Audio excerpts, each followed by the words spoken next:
Drama ensued last week between Lights drivers Kieran Liflander and Josh Mertz, with Liflander getting the last laugh and the win at Daytona. In futures, Blake Smith was able to bring home his first trophy in NASA Rallycross, putting in a surprisingly dominant performance. As we head to our first full dirt track here in Crandon, will we see a new winner once again? Will Liflander continue his dominance in Lights, or will someone else rise to the challenge due to the track being 100% dirt? Stay tuned from Crandon, Wisconsin for round 7 of the NASA Rallycross Futures and Lights next.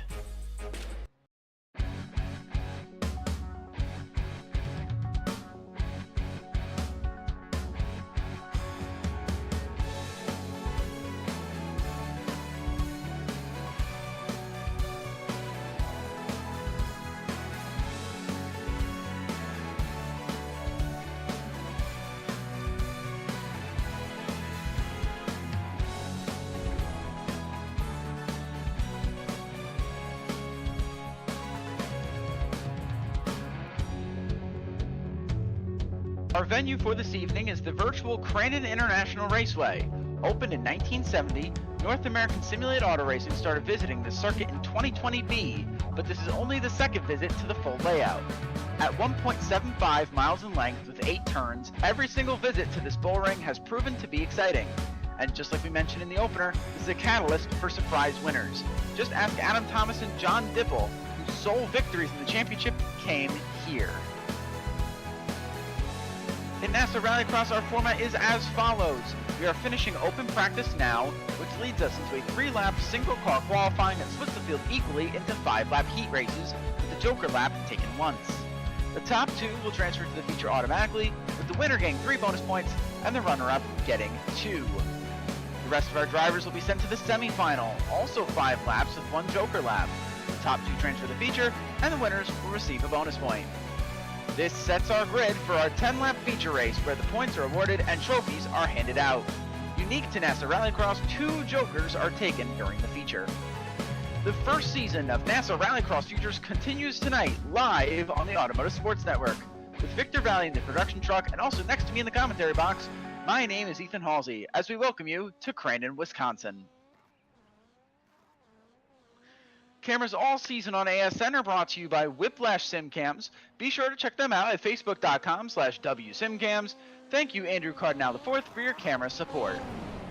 The intro music for the NASA World feed was produced by Alex Abetti.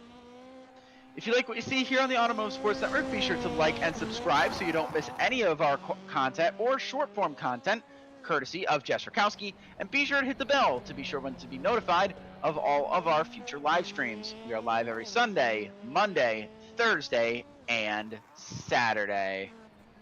With that, let's bring Victor into the booth. Victor, we had quite an eventful week last week. Big things happening between Kieran Liflander and Josh Mertz. Well, this week we get to go to our first full dirt circuit. What do you expect to see here tonight in comparison to the rest of the seasons that have been hybrid dirt and pavement? I expect to see a new winner tonight. A lot of these guys who do the off-road truck racing, I feel like those guys are going to have the upper hand here tonight. So look out for somebody like Tom Grady.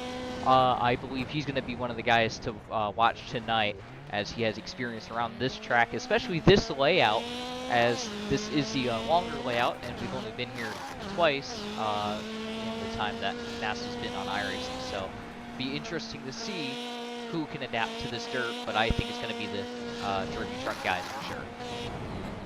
And you can already see by looking at the leaderboard some new faces up at the top. Zachary Goddard on pole, not too surprising as of now.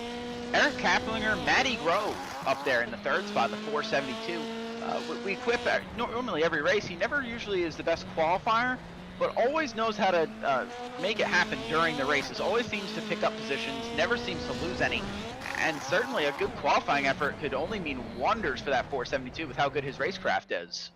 Yeah, absolutely. And he seems to get around here really well. He always seems to capitalize on other people's mistakes.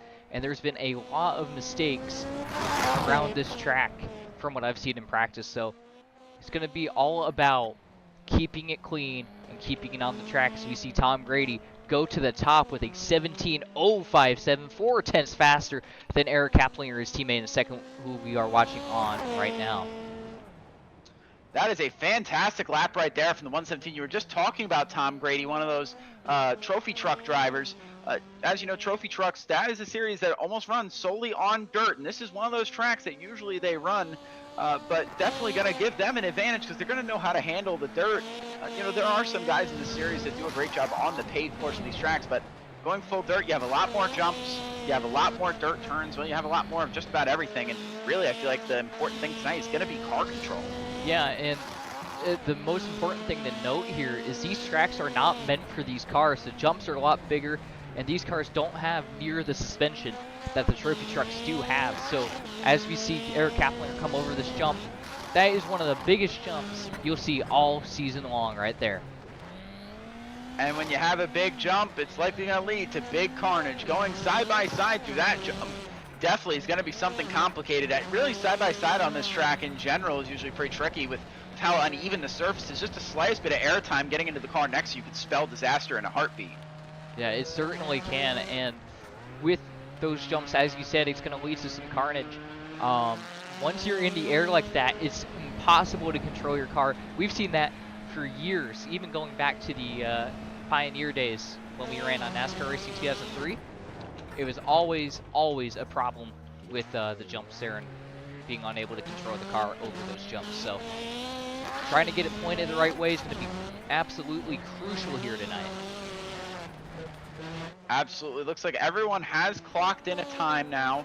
I don't believe we have anyone left to qualify. I think everyone's done their laps at this point. Everyone out there on the track are just kind of getting some extra warm-up time at this point. So you look at the board, Tom Grady, that is going to be his first pole of the season. Has not been at the top of the board just yet up there in the 535, but definitely a great result for him. Blake Smith, last week's winner, looking to make it a repeat winner. Got his first career win last week in Daytona in quite dominating fashion in a surprising way. He had always been one of the better cars on track, never the dominant one. So interesting to see how that's going to play out tonight as we get ready to start our heat races. Here is your grid for heat number 1. Your pole sitter, Tom Grady, will start at the front. Zachary Goddard, Klaus Krutzer, Jake Robichaux, and Wyatt Pearson will make up the remainder of the field. And it looks like we are getting ready for cars 2 grid here, waiting on just a couple more. Now, there's quite a few things, Victor, that are different with this this course. One of them, as opposed to a standing start, we have a pace truck with a pace lap. That's something you don't see on, I don't believe, any other track on the circuit.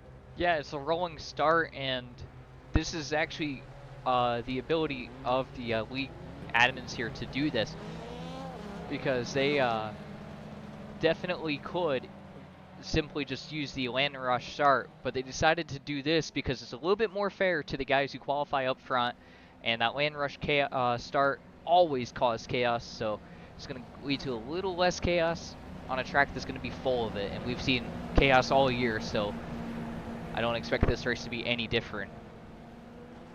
And one thing to know as well, another difference with this track is this is a very unique track on the NASA circuit. Unlike every other track this season, no jokers tonight. There is no joker lap. There's no joker part of this track. So there's not really any strategy to play other than just drive your heart out and drive the best you can. That is the strategy here tonight. Yeah, as Pace Truck pulls off, and I can't believe I'm saying that. I feel like I'm commentating NASCAR. The Pace Truck is off, and we are getting ready to take the green flag. Field in the hands of Tom Grady here. He's going to dictate the pace here, and he should be able to get a good run out of this hairpin here. Already getting really close there at Zachary Goddard as we take the green flag. Round 7 of NASA Rallycross is underway in 2024B.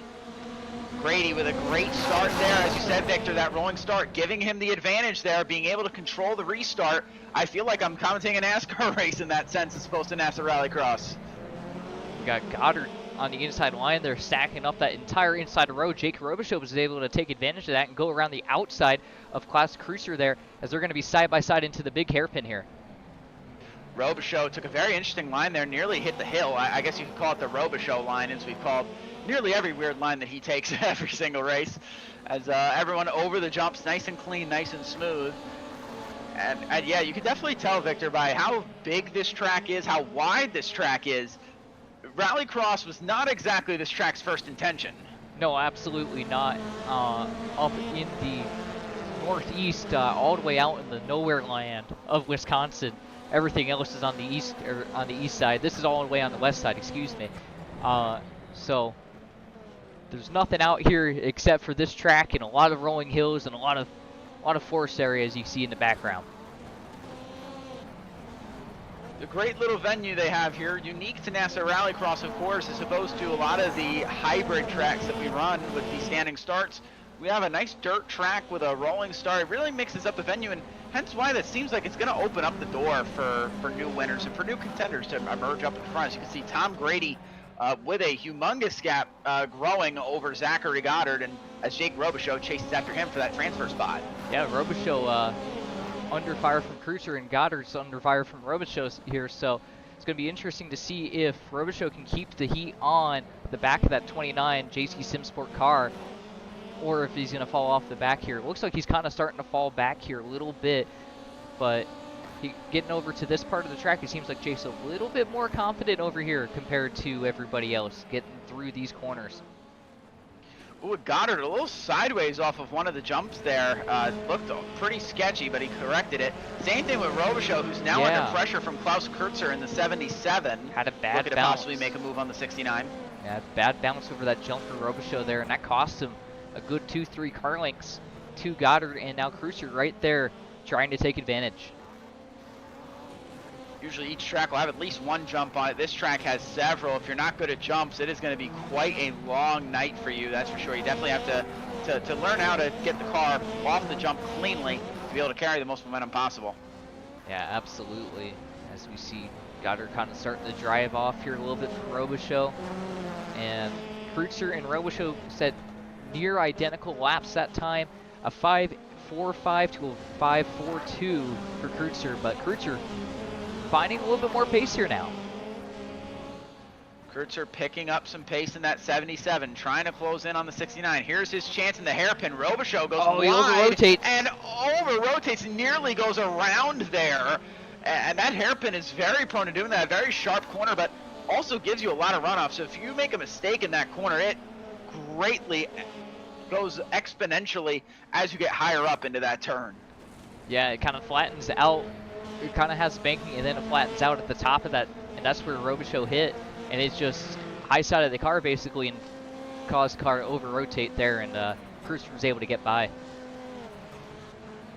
Kreutzer now moving into the third position, looking to chase after the 29 of Zachary Goddard, currently sitting in the final transfer spot. Quite a gap between the two, though. It looks like it's about a solid couple of seconds there, at least a second or two. So a decent-sized gap between the two drivers, but Kreutzer looking to put in as good of a lap as he can here with about 2 to go.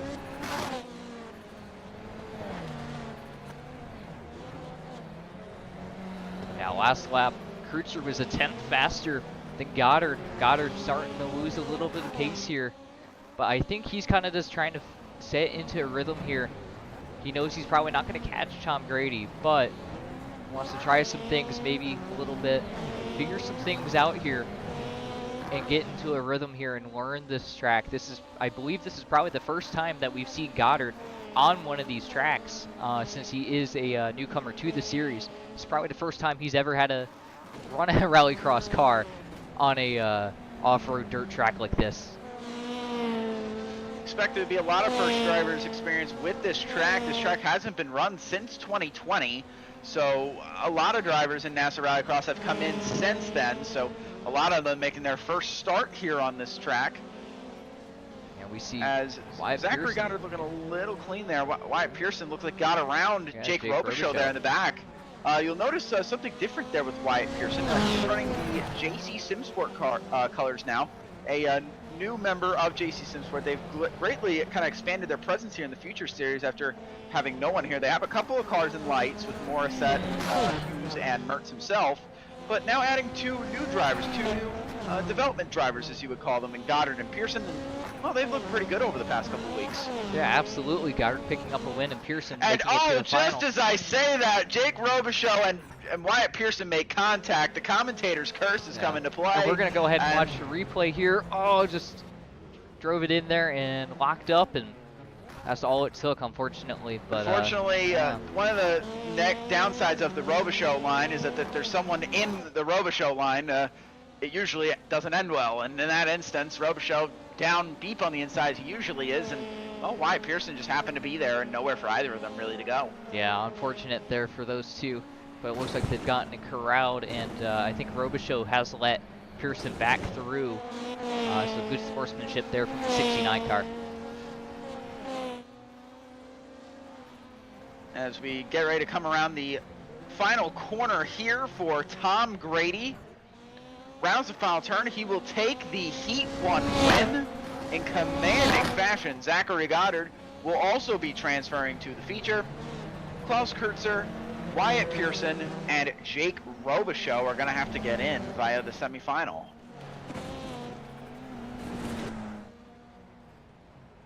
Yeah, as we watch Pearson and Robichaux here finish up their laps.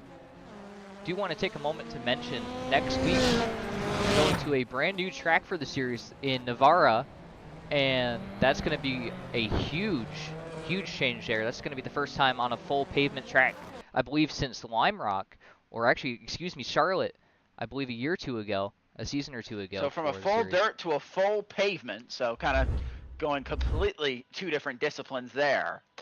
As we get ready for heat number 2, last week's winner, Blake Smith, is going to sit in first. Matthew Grove going to be alongside him. Eric Dubois, Ed Boyles in row 2, and Joseph DiGiacomo is going to round out your field. As all the cars are gridded, and we'll get ready to roll here. Grove with a solid qualifying effort in that lime green Slaypex car in the 472. As we mentioned during qualifying, usually his qualifying efforts have much left to be desired, but his racecraft is always very good, always picks up a couple of spots during the race. Now that he's starting up front, Victor, I think he has a pretty solid shot at making a difference here, maybe even getting the win. Yeah, he certainly does, and he knows his way around Crandon better than a lot of these guys do. Blake Smith, this is the first time he's been to this track, I believe, on iRacing with this car as well. He's also a newcomer to the series, so it's going to be interesting to see how he gets on here. Definitely put down a beautifully quick lap in qualifying, able to get the number 2 seeding position here, as the field is now in his hands here as we head down the final straightaway before the hairpin. Something else to note as well, Eric Dubois in some new colors this week in that 000, now in an orange and black car. You're used to him seeing in that very rainbow colored car before. So definitely a clean paint scheme for the 000. Hopefully it bodes him some good luck here tonight. Yeah, hopefully so. As we round the final corner, curiously enough, Grove is pretty far out in front of Blake Smith. I'm not sure if there's jump starts here with the pace lap on this track, but we'll find out, because Grove definitely had quite a gap there over Smith on the start, but it looks like Smith was able to correct it pretty quickly and get back out front. And everyone's safely through here so far. Looks like Eric Dubois just a little bit squirrely off of that corner, but still no harm, no foul there. So head to the hairpin for the first time. Blake Smith's going to take Boyle's it really wide way down on the inside. Smith taking it wide. Boyle's going to wash out right in front of Eric Dubois in the 000. Nearly a collision there. Good evasive action by Dubois. Now they're going to be almost 3 wide here with DiGiacomo looking for lane here as well. So good battling here at the back of the field. Yeah, these two are side by side, although with how wide this track is, they have all the room in the world to maneuver here. Oh, DiGiacomo wide into the berm there. These guys still side by side. Great battle here with the width of this track. You're really able to be side by side for a while without making contact. Allows you to, kind of be a little more aggressive on the inside, because you can wash up and still have all the room on the track in the world. Yeah, it's really interesting to watch how these guys get around here, because both lanes seem to be working. The outside seems to get you the momentum down the straightaways, and then also the inside is able to get you that shorter line in a lot less time wasted on the outside of these corners since they're so wide. And now, we did say that this was the first time Blake Smith has seen this track on iRacing. It definitely doesn't look like it, as he's got a 2.5-second lead over Matty Grove. This is his first time on this track. That is very impressive. I'm sure he's gotten some practice in before this race tonight, but I'll tell you what, it's not the same as if he's been racing in this series for a while and has ran on Crandon before in the series. So I'm not sure how many times he's done it before, but he is really getting after it.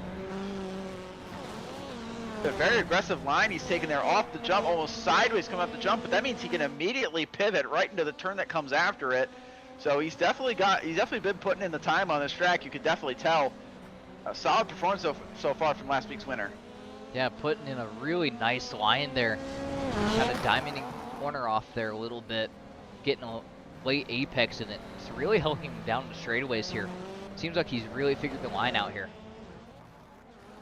And another battle was briefly developing between the 38 of Boyles and the 000 of Dubois again, although Boyles had a much better hairpin there. Oh, we got Blake Smith on the berm there. Blake Smith hits the berm a little bit there on the exit of the corner. Boy, that was close, and almost hit it again there, was able to corral it. Minor mistake though, thankfully has quite a decent sized lead, so no harm, no foul for the 098. But definitely needs to kind of corral it in. Yes, that's just what I was going to say. He's been overdriving his car very much, and almost that kind of lead, you don't really need to. You can take it easy here. Yeah, 2.6 seconds ahead of Matty Grove there in second, with about another 2 seconds back to Ed Boyles there. So I don't really think you need to do too much of that at all. Just keep doing what you're doing, but don't push it too hard and overdrive the car. And there's that line off the jump, which is probably one of the crazier lines you're going to see all season here in NASA Rallycross. Coming off that jump, literally the car rotated completely sideways just so you could make that corner right after. It looks pretty crazy when you look at it coming off the jump and then get through the corner like that.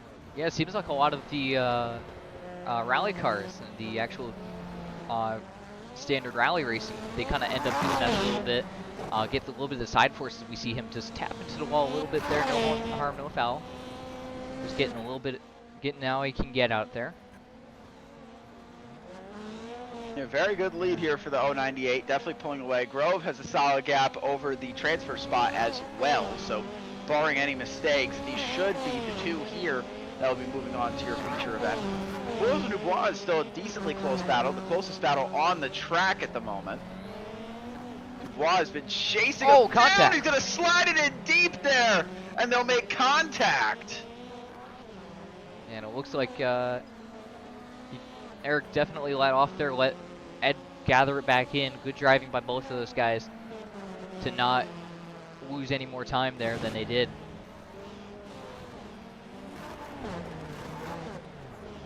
And curiously enough, we got Eric Dubois around. Dubois is around in the berm on the inside there. And here comes Giacomo, and he's going to go wide. If I had to guess there, maybe Dubois might have over-rotated the car off the jump to try to get an extra edge there. It might have gone a little too far to the inside. Yeah, I think so. I think that's exactly what happened. As we're taking the final lap this time by is Blake Smith. Once again, another dominating performance for the 098. We'll see if he'll be able to take full advantage of this during the feature race as well once again. 2 weeks in a row, he's looked very strong in his heat.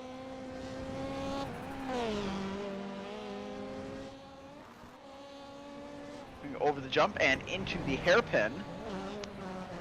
Get a little bit wide there. I don't think he needs to be driving it quite that hard, especially with his gap.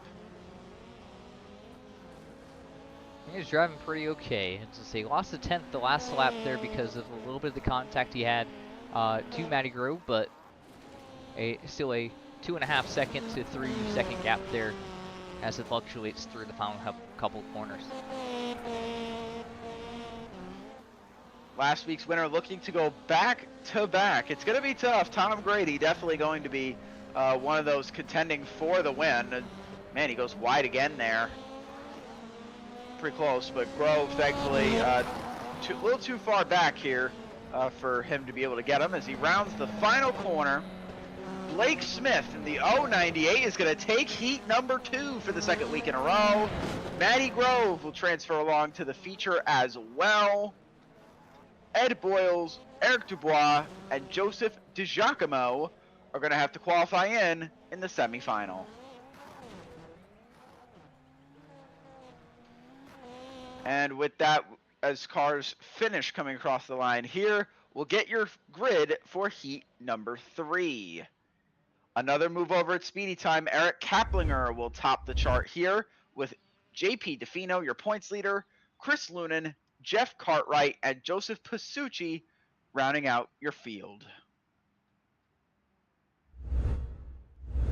That's another thing to note as well. The points battle coming into tonight, JP DeFino holding on to a decently sized lead, but not a large one over Zachary Goddard in the 29 car. So definitely a battle brewing between those two. Goddard already in the feature, so you better believe DeFino, if he's going to want to hold on to that points lead, he's going to need to have a really good heat race right here. Yeah, as you see there, only a 3-point gap from DeFino to Goddard there. Kaplinger, unfortunately, having some issues the last couple weeks. He's down for the count here right now, about 20 points back or so of that battle right in front of him. So if he can get it together and start making some progress here, especially with the truck track tonight, if Goddard or DeFino slip up, Kaplinger could be right back in this thing. Absolutely. All it takes is for one little mistake for either one of those two. Kaplinger, though, is going to need a perfect run here tonight to be able to get himself into the feature. And they've got some hungry drivers sitting right behind them there. Jeff Cartwright, Chris Lunan as well in the 86, and Joe Pasucci in the 015. All of them have, I believe, each made at least one feature this season. And with how shocking the races tend to be here with some upset winners, don't count any one of them out here, but just give a mistake to DeFino or Kaplinger, and you can either see Lunan or Cartwright in the feature. As we get ready to go green, we cross the start-finish line, and the cars are rolling here. Decent start for Kaplinger, but definitely not as big a jump as I think some of the other leaders have gotten. Yeah, but DeFino had a really bad start as we see. Cartwright in the berm and almost rolls the car over. Thankfully keeps it on all 4 wheels. He's going to back it out of the other berm they got stuck in, is going to continue rolling, although likely a semi-final will be his fate for the night. DeFino kind of got swallowed up there at the start, but he's recovered very nicely as we see Lunan. Look at that line by Lunan, kind of throwing it in there, trying to make something happen, but just too much of a gap between him and DeFino at the moment to be able to make any kind of moves. He just needs to stay consistent and keep the pressure on DeFino here. He's definitely got a fast car, probably the fastest he's been all season, as he's going to go way wide. Car came up that jump pretty straight there. It looks like he almost nosed it into the ground as well. The way he came off, nose was pointing down at the exit of that jump. Definitely not something you want to do too often. No, that was just absolutely make the car push out like you saw there, and that's exactly what happened to him. And unfortunate for Lunan there. I was just talking about keeping it consistent and keeping it clean, and then you have a mistake like that, and you right back in the clutches here of Joe Pasucci right behind him. Kaplinger and DeFino. Decent battle here. It's the closest one on track between the 277 and the 845. Have been 1-2 in the championship almost all year, other than the race last week at Daytona. Kaplinger had a rough outing there and was kind of seceded second to Zachary Goddard. But the two of them still battling pretty hard, as every point's going to matter here. DeFino, you better believe, is going to want that extra point. With only a 3-point gap over Goddard, he's going to need to get that extra point with extend his lead to 4. Yeah, certainly so, and Kaplinger knows that, and he needs to get back in this battle himself. So he's going to do everything he can to hang on to this lead as well. Just a reminder that it does pay out 25 points to win the feature race. And that's about the distance he's back right now to DeFino and Goddard right now. So keep that in mind. All it would really take for either one of those cars is for one of them to miss the feature, and for Kaplinger to win, or both those to finish at the back of the field. Oh, contacted around, both of them go! Both of them are around! Kaplinger, and he's going to pull right out in front of Lunan in the 86! And Lunan's, just as we said pre-race, anything can happen here, and Chris Lunan was side by side for the lead. Let's see if he's got anything for the 277. And that elevates Joe Pasucci to 3rd, DeFino down to 4th. If something happens between these two guys right here, Lunan and Kaplinger, don't count Pasucci out of this thing. One person who likes that, watching on from above, is Zachary Goddard in the 29. 3 points behind him in the championship, and Well, that's just 2 points that Defino just lost right there. Yeah, absolutely. That is a swing in the championship, and that could lead to Goddard coming out of here with the points lead. And this is huge for seeding for the feature as well, because that's going to put JP Defino way back in the order if he has to go through the semifinal. Yeah, once he finishes 4th, he's gonna be starting at least in the 2nd or 3rd row in his semifinal. So starting towards the back, he's gonna have an uphill battle to climb as that 845. Definitely gonna need a lot to go his way. Yeah, so let's not discount the drive here from the Slapex car, Chris Lunan in the 86. I believe this would be his 2nd feature of the season. I believe he made one earlier in the year. So a solid outing for that 86 here on the dirt track. Definitely could make some kind of impact. He'll have a really good starting position in the feature as well by qualifying here instead of in the semifinal. Exactly, and to your point, of course you're going to be in the back row for the semifinal, but don't even think about that. Think about the feature as well. You're going to be at least in the 4th row for the feature. That is absolutely abysmal. Even if you go into the semifinal, win your semifinal by 10 seconds after starting 4th, yeah, the best you could do is starting 7th or 8th on the grid, and that is certainly something Defino is not interested in. So an unfortunate circumstance there for him, but definitely after winning the first 2 races of the season back-to-back, Defino has slowly been looking a little more human as the season has gone on. Not quite the dominant performances we saw earlier in the year. Yeah, that was certainly an unforced error there with the contact with Kaplinger there. And honestly, I think I understand Defino's mindset there, get as many points as he can, but don't know if that move was on there.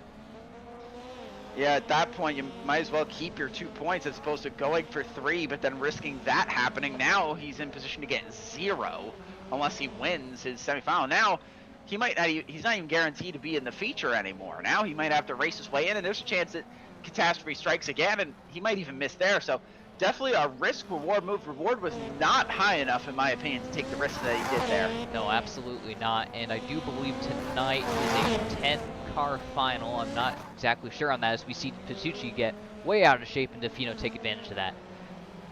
So Defino at least jumps 1 spot. That'll help his grid position in his semifinal. So definitely much needed there for the 845 to salvage whatever he can from the unforced error he made earlier.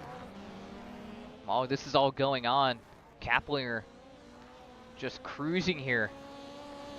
This last lap at 1:18.315. That's the 2nd faster than Lunan and 7/10 faster than JP Defino here in 3rd, who's trying to track down Lunan, but I think it's going to be too little too late here. Yeah, too little too late so far, it looks like, for the 86 of Chris Lunan. Unless we have somehow an unforced error here from the 277. Doesn't look like it's going to be for now. As Eric Kaplinger is going to round the final turn and will be moving on to the feature with his win in heat number 3. And Chris Lunan's going to make the feature race from the heat. A fantastic performance there for the 86. Much to pat the back on there for him. JP Defino, Joseph Pasucci, Jeff Cartwright was actually really close at the line right there. Pasucci just barely gets him. That's going to be important for grid position in the semi. Yeah, absolutely. And Defino's going to be starting on that front row in that semifinal here that's about to come up. And it's going to be 2 semifinals of 4 cars each, it looks like. 2 will transfer. So it is going to be a 10-car feature. Let's get the grid for your first semifinal. Klaus Kreutzer, JP Defino, Eric Dubois, and Jake Robichaux will make up the field for the first one. So, again, that pass that Defino made on Pasucci there is going to get him on the front row in his semifinal. Now it looks a lot better that 2 are going in. He's got a good shot at making it in there, but he's going to need to get the win if he wants to recover at least 1 of the points he lost. Absolutely. This is a stacked semifinal, if I'm honest here. Klaus Kreutzer, no slouch. Dubois, no slouch. And Robichaux, no slouch. All of these guys know their way around this track and have shown pace all night. So this is not an easy task here for JP Defino. Absolutely. Any one of these 4 drivers could very easily win this semifinal, or any one of these 4 could make the feature as well. It is definitely a type out. Not one car specifically is slower than the rest. it's going to be a bloodbath here as all these guys want to be able to have a chance to race here at Crandon. And, you know, if you thought you'd seen the cars on this track were crazy with 4 or 5 cars, just imagine a field with 10, the amount of craziness for 10 laps. Yeah, I don't know how they're going to make it through that chicane on the far end of the track. I just can't see them getting through there cleanly. Yeah, with that many cars on track, it'll certainly be hectic. I've always wondered how it would be if we just decided to throw all 15 cars in the race tonight in the feature, what that would look like with a 15-car grid. I imagine that must be chaos. Yeah, chaos indeed, for sure. And it is absolute insanity as we get ready to go here. All right, we round the final turn here. We get ready for the green flag. The green flag has waved. We are rolling here for the first of 2 semifinals. Kurtzer does not get a start. DeFino makes contact. Kurtzer is around and face first into the wall. And I think he got and then there's stuck. a car over the berm as well. Dubois goes over the berm and nearly gets into Robichaux there. And this is going to allow DeFino to run off with this thing.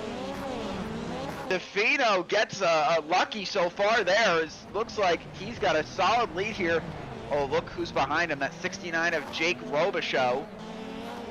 I believe this would be his 3rd feature event that he would make this year. And I believe his 3rd one that he's made from the semifinal. I don't believe he's qualified in on any heat so far. I don't believe he has. I think maybe 1, but I cannot be for certain on that. But just had a bit of an issue right there over that jump. Yeah, pushed it wide a little bit there. It looks like, once again, that's just what happened to Chris Lunan in the last heat. Kind of nosed it into the ground, and as you said, that kind of pushes the car wide. Yeah, it just straightens the back out. You need to get that thing turned for that corner there. And the line like Smith was running, it seemed to actually really work well for him. And a really nice, tidy line for both of these guys up front. Tidy race so far as we head into lap number 2. Can you believe all that just happened in 1 lap?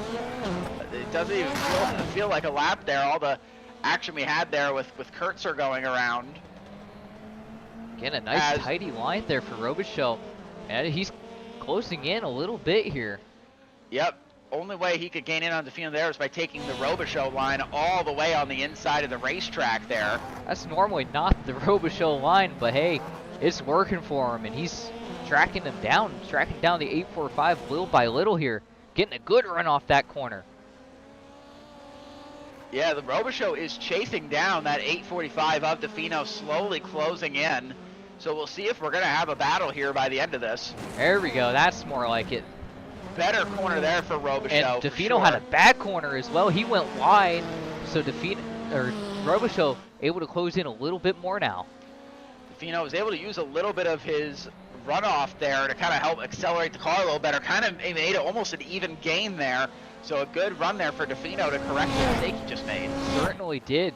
To say out to about a 2nd lead, gained about 3/10 there. He's going to run way wide, open up the door on the inside for Robichaux. Right on that wall right there, opening up the door indeed. The gap is closing. It's now down to about 6/10. It was a 2nd last time. So 4/10 quicker was Robichaux that lap around. Yeah, he's putting the pressure on now. This is getting good for the transfer position here. Well, actually, not even the transfer position, because both of these guys are in the feature as it stands right now.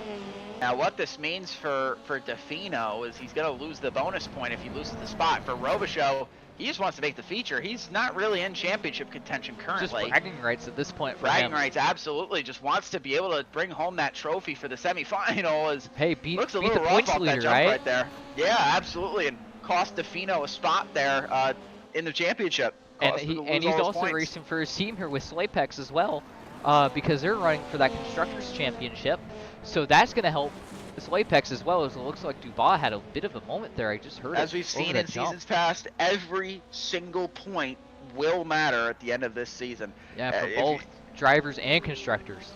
And now you got to think, if DeFino loses the championship, or Saints and Sinners loses a team championship by 1 point, now you could point to this race directly as to why. So DeFino definitely trying to keep up the pace here, although already he will lose a point from his mistake in the heat. Yeah, and actually technically could have even been 2 if he was able to capitalize on Captain and gotten around him in that heat. So really 2 down there as we see Klaus Kreutzer go fastest with the 17.651. He's a little bit ways off, but if these guys have some problems, don't count him out of this thing yet. Yeah, unfortunately, Kreutzer all the way at the back due to contact with DeFino in the 845.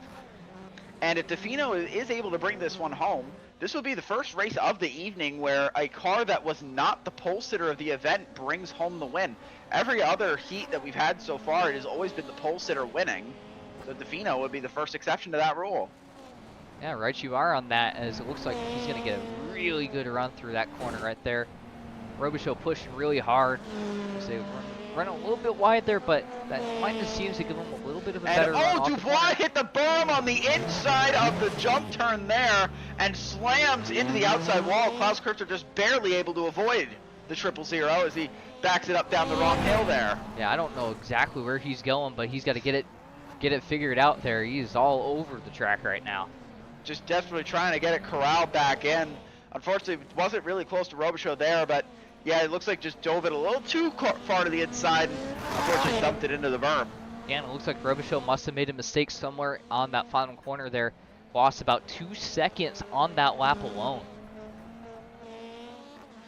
Yeah, thankfully still has quite a gap between him and the now 77 of Klaus Kreutzer, so he looks very stable here going into the final lap. As I say, as long as these guys keep it clean, I don't see any issues for either one of them transferring. So we round the final couple of corners here coming around the track. DeFino, a solid race, definitely did exactly what he needed to do. After the mistake he made in the third heat, all he really needed to do was capitalize on the error he made earlier. And, well, he looks like he's looking far on his way to that. Yeah, he certainly is. Robichaux running a little bit wide there. And so is Kreutzer, so no pressure there from Kreutzer on Robichaux here. You're coming around the final straightaway, heading into that last hairpin there. DeFino over the jump, rounding the final hairpin, and DeFino will correct his mistake and make the feature by winning his semifinal. Jake Robichaux will also be making his second or third feature appearance of the year. Good for the 69 in the Slapex car. Fortunately for Klaus Kreutzer and Eric Dubois, who just binned it into the outside wall into the final hairpin, both of them, unfortunately, will not be seeing themselves moving on here tonight. Yeah, the no good, very bad race for Dubois. 2 weeks in a row having some struggles, but I feel like he's going to bounce. His unforced error at Charlotte, it has been a disaster for that 000. Just trying to look to reclaim what he lost there, and unfortunately hasn't quite been able to do it. Certainly so, but I feel like he's going to bounce back next week. I would think so. I agree there. Let's get your grid for the second of the two semifinals. Ed Boyles will start in the pole position. Wyatt Pearson to his outside. That's Joseph Pasucci, Joseph DiGiacomo, and Jeff Cartwright rounding out the remaining field. Someone with a lot to prove here, Jeff Cartwright in the 55 there, the green Saints and Sinners car, ran into issues in his heat race, wrecked on the first lap, and he qualified third, so he definitely had solid pace, but now he's got a whole row of cars he's got to get around if he wants to get in, and certainly the two in the front row there who are holding the transfer spots are two cars that definitely are not slouches. They are fast cars. Yeah, those guys have been really fast all season long and have shown pace throughout tonight's sessions here. So Ed Boyles Jr. and Wyatt Pearson, guys that are not going to be hard, or they're going to be really hard to get around here for Cartwright, along with Pasucci and DiGiacomo in row 2 there. Yep, DiGiacomo and Pasucci just waiting in the wings, trying to hope for a mistake from one of the two in front of them. Pasucci has made a feature this season. DiGiacomo has not, so he's definitely hungry. Wants to get into his first feature event. Tired of watching from the sidelines. I'm sure once you're missing all the features, you want to be able to race with the big boys one time. So definitely hungry for the 555. Absolutely, and so he's going to have to be coming from the outside row here. It's going to be a little bit of a hard place to start here for DiGiacomo, but I think he can get it done if the race goes right for him. So we round the final hairpin here, getting ready to take the green flag. Boyles has a huge jump already before they even take the green. Pearson took a wide line around there, curiously enough. Yeah, but it seems like it's kind of helping him as he's getting back to his back bumper here. Yeah, look at that. Ooh, A good contact. strategy there. Momentum tries to get there, but Boyle's able to kind of shut the door on it. But Boyles goes wide. Pearson shoots right down to his inside. What a power move from the 17. Great move there as we saw the squabbling in the back between Cartwright to Giacomo and Pasucci. And Cartwright up already to made his third. way past both of Ooh, them. contact there between Boyles and Pearson. Ooh, it's contact between DiGiacomo and Oh, Cartwright man, as well, they're and even more door contact banging. between the Saints and Sinners teammates. Trying to stay off each other. Looks like they got magnets in those cars. Absolutely. JP must have put magnets in all of his cars to make sure they came together there. As Boyle's trying to hunt down the 17 of Wyatt Pearson. Pearson had a Trying to crack fantastic these corner two there. down as well, so you've seen Great that couple pace of the corners there for 55. Pearson. Yes, the 55, he is definitely hungry. He's definitely, after the mistake he made in the race, he's looking to try and get something back, although with the gap he has there, he's going to have to hope for a mistake from one of these two, very likely. I was gonna say about 2.7. If these guys get to battling a little bit, he's going to be right there on their back bumper, so that's what he's got to hope for, is either a mistake or these two get to battle a little bit harder than what we got right now. Yeah, and not what Cartwright wants to see here. Boyle's kind of backing off of Pearson a little bit there. Yeah, falling off the back bumper of the 17 is Boyles indeed, so it's going to be interesting to see if he can continue to keep up with Pearson, or if he's going to fall back even further. Ooh, as we have contact in the back, it looks like, yeah, Pasucci around. Joseph Pasucci in the 015 has gone around. A night has gone from bad to worse for him. Was nearly in a transfer position in his heat with all the chaos that happened with DeFino, but unfortunately was not able to capitalize on it and got passed around a couple of times. So he's looking for Cartwright. Cartwright. Oh man, again. It's not the Definitely first not a time. mistake you need to make It's there. not the first time we've especially- seen that tonight from Cartwright. So Yeah, Cartwright. He's pushing it as hard as he can, trying to get as Certainly. close to that berm as possible, take the shortest line around the racetrack, but unfortunately he's just cutting it just a little bit too close there. Unfortunately, it's just hemorrhaging time for the 55. yeah, that's not what you want to see if you are driving at 55 right now. You gotta keep it tight. You gotta keep it clean.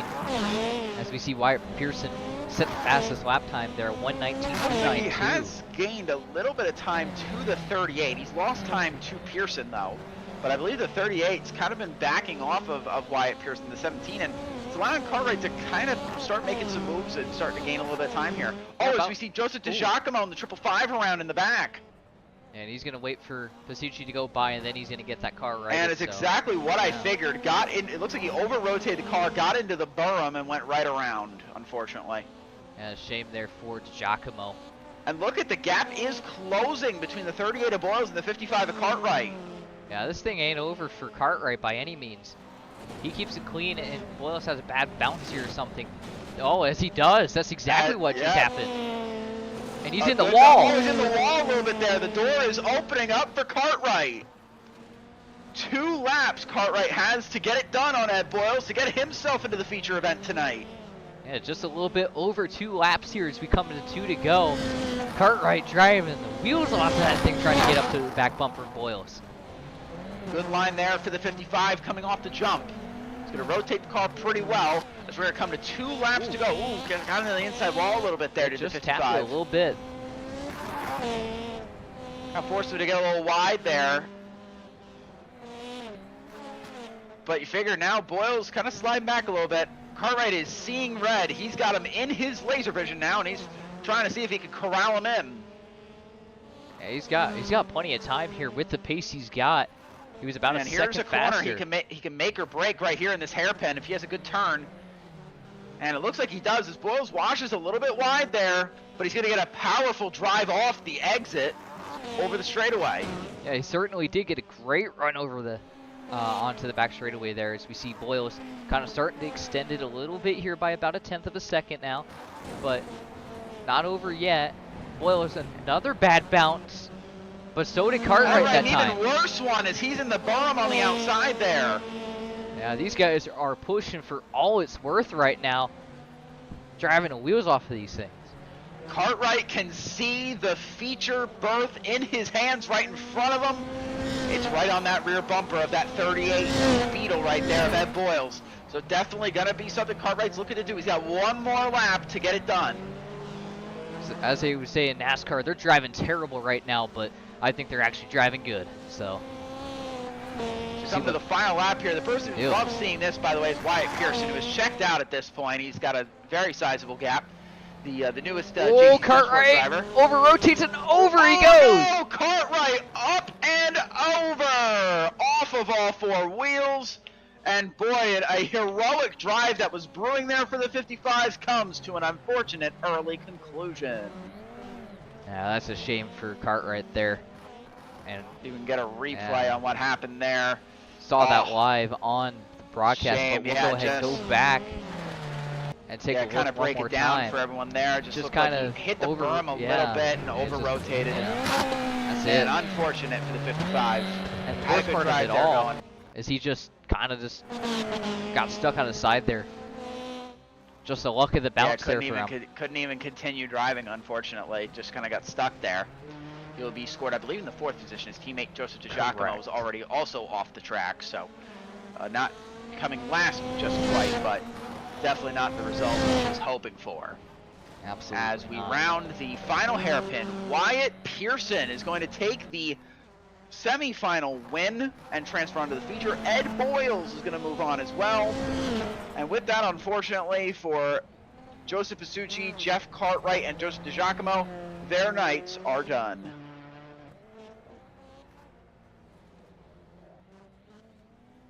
Oh boy, what could have been for the 55 of Cartwright there.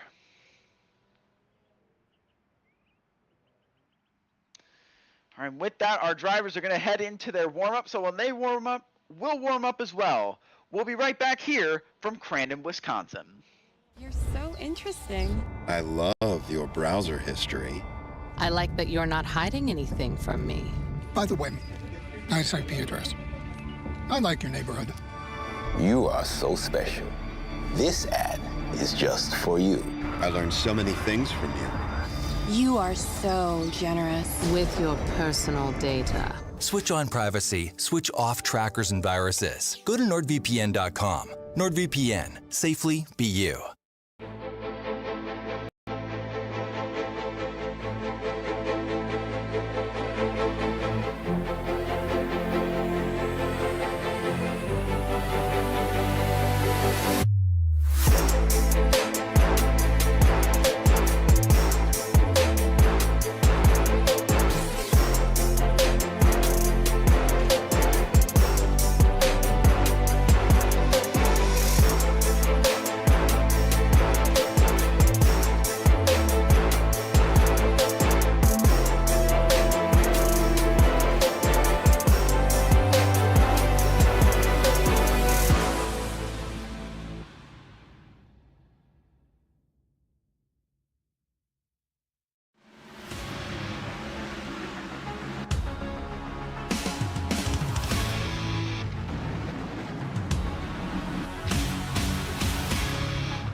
Racing isn't easy, but experiencing it is. iRacing puts you in the driver's seat with the industry's leading sim racing game. Drive on laser scan replicas of the greatest racing circuits from around the world. Go head-to-head against other drivers chosen by skill-based matchmaking to ensure competitive racing at every level. Compete across all your favorite series. In officially licensed cars, engineered to deliver the most accurate driving experience possible.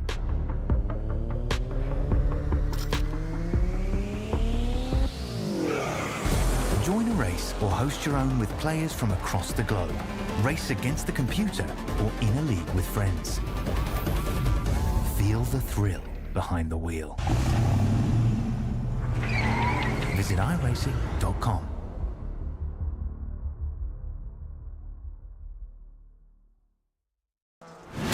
Absolutely be doing what he has to do. He has to go for the championship. He has to recover the points that he lost. He's down the race, takes the lead in the 12. What a move.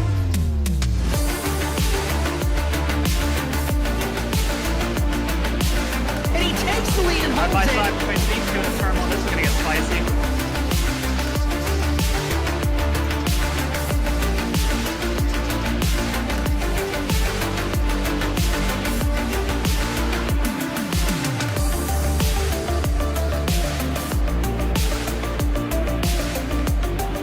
Turn one, over the jump to begin the first lap, clog at the inside line. McFarland contact between them. They are still side by side. This opens the door for Wetz. He can't make anything happen.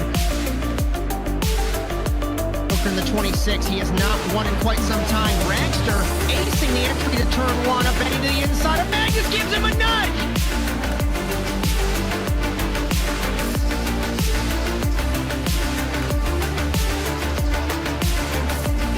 Grip strip on the inside, Phil. Wetz had a little bit better run, but looks like Robbie's going for the spot.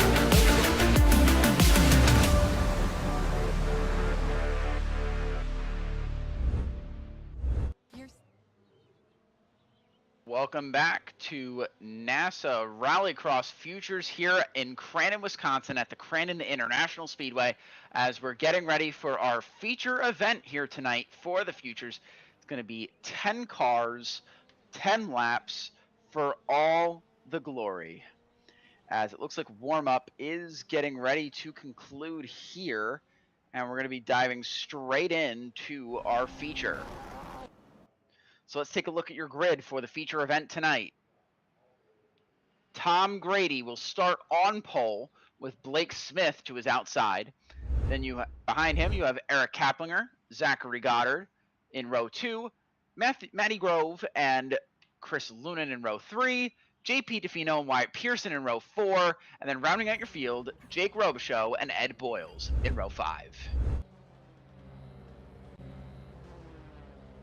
And would you look at that? All of our cars are gridded already. My goodness, that was a fast grid there. One of the fastest I've seen. Everyone's on the grid and ready to rock and roll. But you can see what the difference between making the feature from the heat and what making it from the semifinal does. You can see where that 845 of JP DeFino is all the way in the back.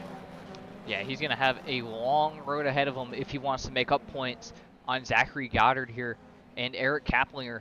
3rd and 4th, that's your 2nd and 3rd place drivers in points right there. They're going to be able to make up a lot of points if it stands the way it does right now.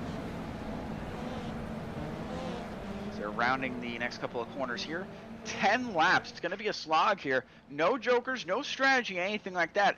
As with this and our next race at Navarro coming in as something that they call the Endurance Championship. So midway through the season, essentially acts as a drop week. So both of this and the next race are part of the Endurance Championship. So they'll be grouped together. Your average of the two results will be put together, and that is what you will score. So let's say JP back there doesn't have the best race imaginable. If he wins next week, he gets pretty solid points. He absolutely does as they come through the hairpin here. Tom Grady through the hairpin. We are getting ready to go green. Green flag is in the air here for the feature event at Crandon. Ooh, Blake Smith muscling out Eric Kaplinger. Forcing his way right by Kaplinger there for the 2nd spot. So far, so DeFino hitting the berm almost goes over there, just like his teammate Cartwright did. Contact with Grove. Matty Grove is around. Oh, in the and 472. Pearson's up and over. And Wyatt Pearson, the hero from the last semifinal, is up and over. Oh man, that is such a shame for unfortunate. As we head into the hairpin here, it's gonna get squirrely. And multiple cars around. Blake Smith and Tom Grady, your pole sitter, is around out of the hairpin.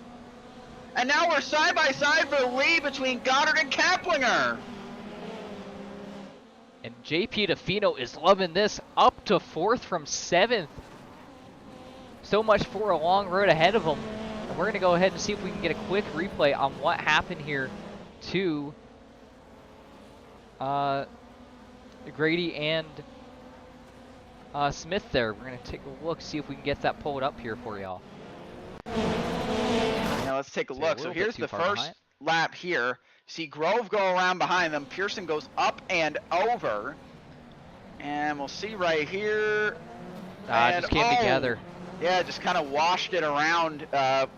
Did Smith kind of washed it up into Tom Grady. That's a shame too. Tom Grady was arguably the fastest car all night, and missed opportunity there for the 535. It's still not over though. He's only 3.3 seconds behind on the back bumper of Ed Bullis Jr. here, so not over by any means for Tom Grady. He's gonna have a long road ahead of him though.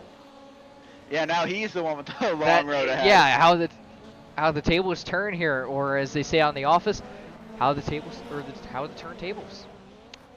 How the turntables. That's right. And by the way, as we know, as we said pre-race, this track kind of bodes itself to kind of underdog winners.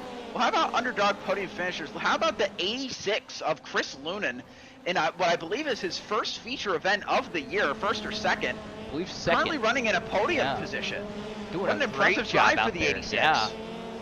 Give a call to him for that. That was just a beautiful drive by him, keeping his nose clean, getting through all the chaos. Although he's going to have a tough time holding that spot, as JP DeFino, your points leader, is hounding him for it currently. Yeah, remember how Looney got into the feature by the mistake from DeFino. So that was how he was birthed into the feature event here. So gotta think about that as well. Now it is worth noting that the top 3 finishers from the Futures feature will get to race in the second half of our doubleheader in lights later on this evening. So currently the transfer for that, well, is right what you're looking at here between the 86 of Lunan and the 845 of DeFino. Lunan hasn't had an appearance in lights at all this year. He hasn't really been on the podium. DeFino's had a couple of appearances. So wouldn't it be cool for Lunan to be able to race with the big boys up in lights tonight? Yeah, but don't look now. Here comes Tom Grady, about a second or so, 0.6 faster last lap around, as DeFino on the back bumper of Lunan now. Look at him coming right up to the back there. Grady looking to take advantage of these two, hoping that one of them would make an unforced error that would allow him to slip by, but he is closing that gap very quickly. He is, I think honestly, he might just drive right around both of these two if he has a chance. Yeah, as we see, I think Ed Bullis Jr. has had an issue. He's off the track. An issue for him. Gonna have to get that thing gathered back in. Lunan still holding off DeFino here. Lunan having one hell of a drive there in the E6. He's gonna go here we go, 3 wide. 3 wide into the final hairpin. I didn't think that was possible through there, but somehow it is. Oh, hang on, boys. Still not over. DeFino gonna go wide there. And Lunan, unfortunately, going to drop from 3rd all the way to 5th in one corner. Oh, it's not over yet. They might have contact in front of them. Keep an eye on this battle here for 3rd. Now, the move over at Speedy Time car of Grady didn't make contact with DeFino, but his teammate of Kaplinger did. So, DeFino's got a history with that team tonight, so could be possible. Ooh, look at that big rotation there from that 845. Whoa, and almost clipped by Grady Lunan. Sending it down the inside. Look at this power move by the 535. And they're closing in on Kaplinger too a little bit here, I think. Wow, what a drive from Tom Grady after issues early, falling all the way back to, I think, about 7th. Has worked his way all the way back into a podium and he spot. has a bit of a bad bounce there. It's going to allow DeFino back to capitalize, but looks like Grady's able to power back down. Great job by him to correct that. Yeah, wow, what a drive by Grady to get himself all the way back up into a podium position here, and now he's hunting down his teammate of Eric Kaplinger. Give a call to Blake Smith. He's back up to 6th, so he's making his way through the field a little bit here as well. Yeah, last week's winner ran into the same issue on lap 1 there. Yeah, it was Grady and Smith going around, so yeah, both of those guys went way down the order. And so I come back up. Keep you updated on a couple drivers in the field. Looks like Ed Bullis Jr. is having some connection issues right now. He's still circulating out on the track. Wyatt Pearson back on all four here. Had to tow it back to the pits, but he is back out there circulating right now, trying to get as many points as he But can. this track is definitely prudent to stay on track, because you never know when someone else could run into issues. Worth knowing as well, I'm not sure if it was the connection issue or some other issue we had during the race, but Ed Boyles did lose a spot to Jake Robichaux in the 69. Robichaux moving up to the 7th position. As we see. And meanwhile, we have a battle brewing here. It looks like for 5th. Unfortunately, the Chris Lunan party show is not quite over yet, as he's now getting pressure by Blake Smith in the 098. Unfortunately, that glass slipper, the Cinderella story for Chris Lunan, that glass slipper just did not fit for him tonight, but still a great run for that 86 car. Absolutely, getting to finish in the top half of the field, but oh boy, big a little rotation there over-rotation. from the 089. Lunan's done a solid job defending. He's definitely been holding off drivers, definitely faster than him. Although it looks like Smith, a big Whoa, what a send. crossover! Wow! From Lunan. What a drive right there by the 86. Great corner from him. Oh my goodness. Oh, and then he's Smith gets way him right swirly. back. Unfortunately, Lunan came off the jump, got a little swirly. Oh, that wow. 86 is having probably his best drive of the season. Oh my goodness. Oh my god, that was probably the move of the year right there. Wow. That was a great crossover. Great move by Lunan for sure. I don't think that you could have fit a piece of paper in between them. That was perfect. And speaking of, we've been looking all throughout the field. The one man we need to focus on, Zachary Goddard in the 29, sitting up at the front of the field. He has been commandingly out front. Even with those move over at speedy time cars behind him, he has been far and away the fastest car on the track, barring Tom Grady, although I don't think Grady will have enough time to get up to him. Yeah, he certainly figured this track out. Only driver in the 117 second bracket right now with the 117.965, the last lap around for Goddard. He's figured something out here that neither Kaplinger nor Grady have figured out. It's going to be interesting to see what these guys can pull together.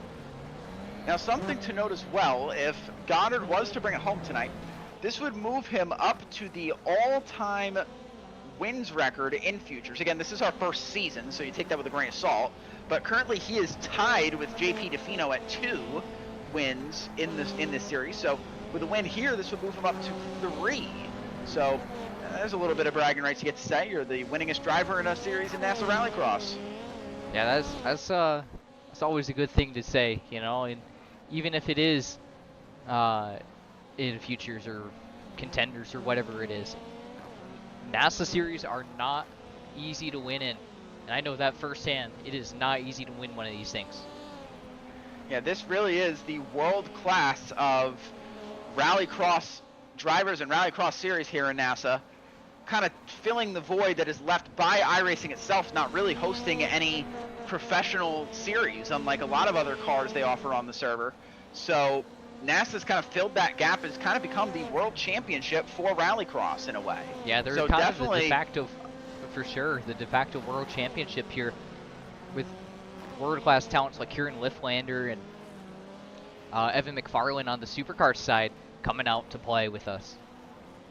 Yeah, and definitely good to see that you know, a lot of these drivers are you know, making their way through the ranks. You see a lot of drivers improving, and that's exactly what this future series is meant to do, to kind of bring up the next generation of NASA Rallycross driving here on iRacing. So definitely cool to see a lot of new drivers get into the series, get into Rallycross, the exposure they've been able to give here.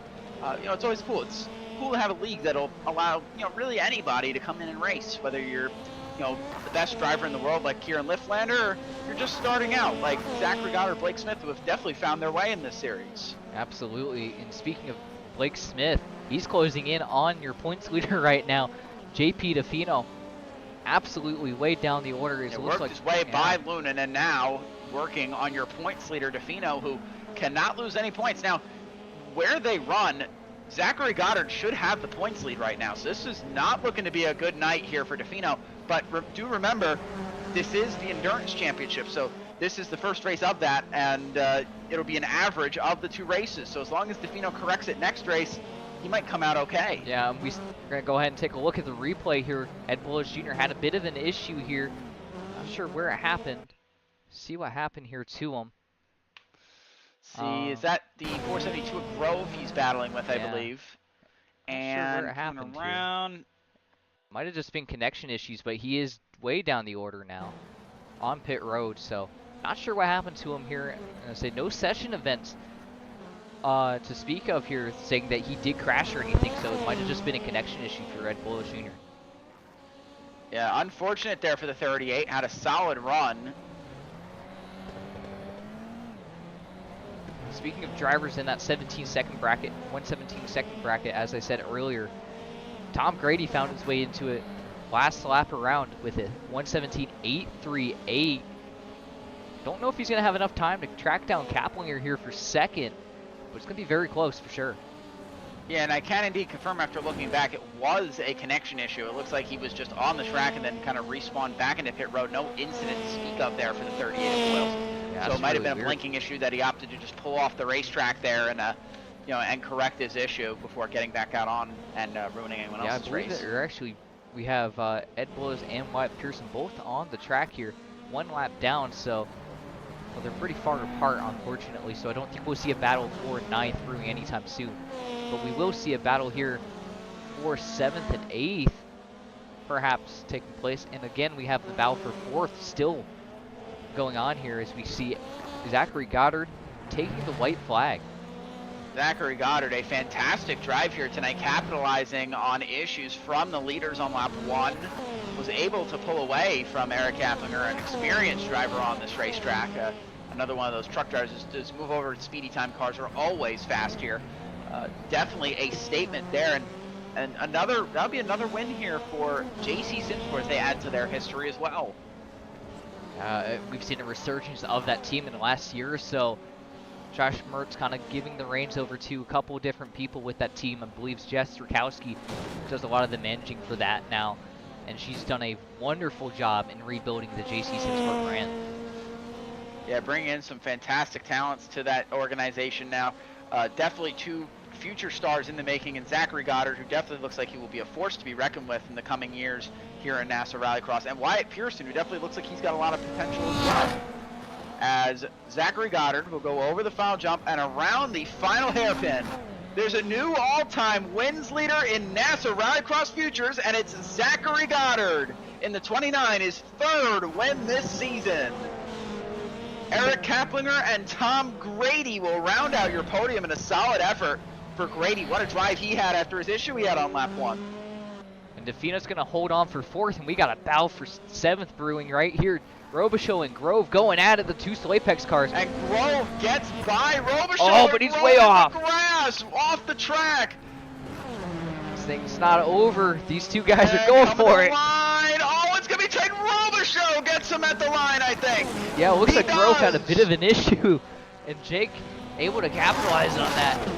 Good little show put on there by the Apex guys. Doesn't do anything for team points, but always fun to see two teammates battle, that's for sure. As here is your finishing results here. Zachary Goddard gets his 3rd win of the season, and now he's going to be in contention for the endurance title this year as well. Eric Kaplinger, Tom Grady round out your podium. They'll all get to race in our lights event. That means we're going to have a full move over at speedy time grid in the next race, so that should be fun. JP DeFino, Blake Smith, Chris Lunan, Jake Robichaux, Matty Grove, Ed Boyles, and Wyatt Pearson round out the top 10. With that said, we're going to go ahead and jump right into this here and see if we can track down Tom Grady real quick. Looks like he's hanging out. We have him here. Yeah. Let's bring Tom Grady into the booth for us. How you doing, Tom? This is Ethan and Victor in the ASM booth. You got us? Good, good. Well, you look like you had one of the fastest cars all night. You definitely seem to dominate on this dirt-only track. Unfortunately, ran into issues there on lap 1. Take me through your race. A great drive overall, even though it might not be the result you wanted, but certainly fantastic after falling all the way to 7th to come all the way back up to a podium. With the qualifying and getting through heat cleanly and start. Was able to at least get ahead of Blake and Eric right away, and then just in the hairpin, Blake and I had different lines and came together and kind of bounced around a little bit. But I wasn't too far back where I thought it was over, so kind of pushed ahead as much as we could and clawed back up to third, but just not enough to catch back up to the first and second place.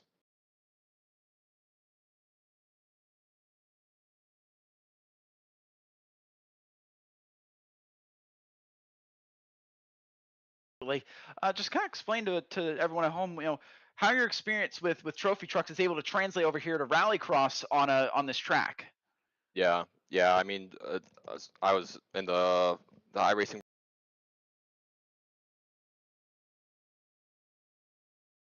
and laps in for this track and all the other truck tracks, and the similarities are there. It's obviously a four-wheel drive on dirt, but how the cars and the trucks handle the Rallycross cars, they don't turn in as nicely as the trucks do. So it's a little bit learning of kind of committing to the entry for each of these turns, but it's the same principles. Carry your momentum through the turns and get your drive out, and survive is a big piece of these tracks. So it definitely helped, and obviously that shows with my qualifying time compared to other tracks. This is where my specialty is. So happy with the result. Definitely a result to be proud of. Well, Victor, do you have any questions here for our third place finisher? Unfortunately, no. I wish I did, but actually I do have one question. What do you expect here in the lights race? I know you're going to be running that, so how do you expect to fare in that? Yeah, I think I'd like to still qualify up towards the top. I think I have the skills at this track to do it. And then same game plan, get a good start for the heats and make it to the main. And I think from there we'll have to see, how I shake up against times for everyone else, because I know it's a different tier of drivers in that class. And then be ready for some battling it out. I think I got some moves up my sleeve ready to pull, and then try to get back up on the podium and talk to you guys again. Absolutely. We'd love to be able to talk to you again here. Well, Tom, who do you have to thank for your third place finish here tonight? Yep. Thanks both my teammates here at Move Over at Speed Time, Brian and Eric. We've been working together a whole lot this year and getting faster each race. And then also my main teammates and sponsors, Factory Sim Sport, Raceline Wheels. Couldn't do without all those different groups of guys and gals. So thank you guys. And thank you for coming to talk to us, Tom. We hope to see you in an hour or two here for lights as well. Talk to you guys soon. All right, that was our third place finisher, Tom Grady. I don't believe we have. We don't have Eric Kaplinger. Kaplinger, most of the time he doesn't do an interview with us. He's got other commitments, of course, to get back going on the lights side. And Zachary Goddard has prior commitments. We will not see him in the lights race, but some life commitments there. So no interviews from your top two, but we will transfer over to the lights race here in just a moment.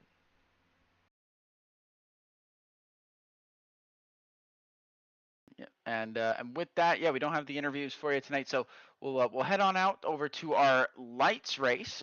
We'll be right back here from Crandon, Wisconsin. You're so interesting. I love your browser history. I like that you're not hiding anything from me. By the way, nice IP address. I like your neighborhood. You are so special. This ad is just for you. I learned so many things from you. You are so generous. With your personal data. Switch on privacy, switch off trackers and viruses. Go to NordVPN.com. NordVPN, safely be you.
Racing isn't easy, but experiencing it is.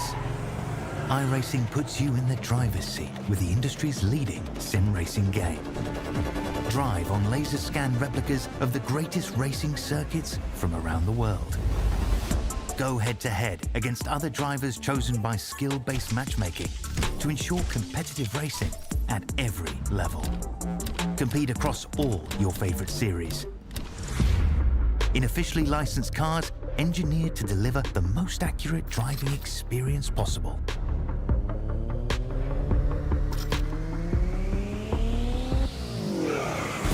Join a race or host your own with players from across the globe.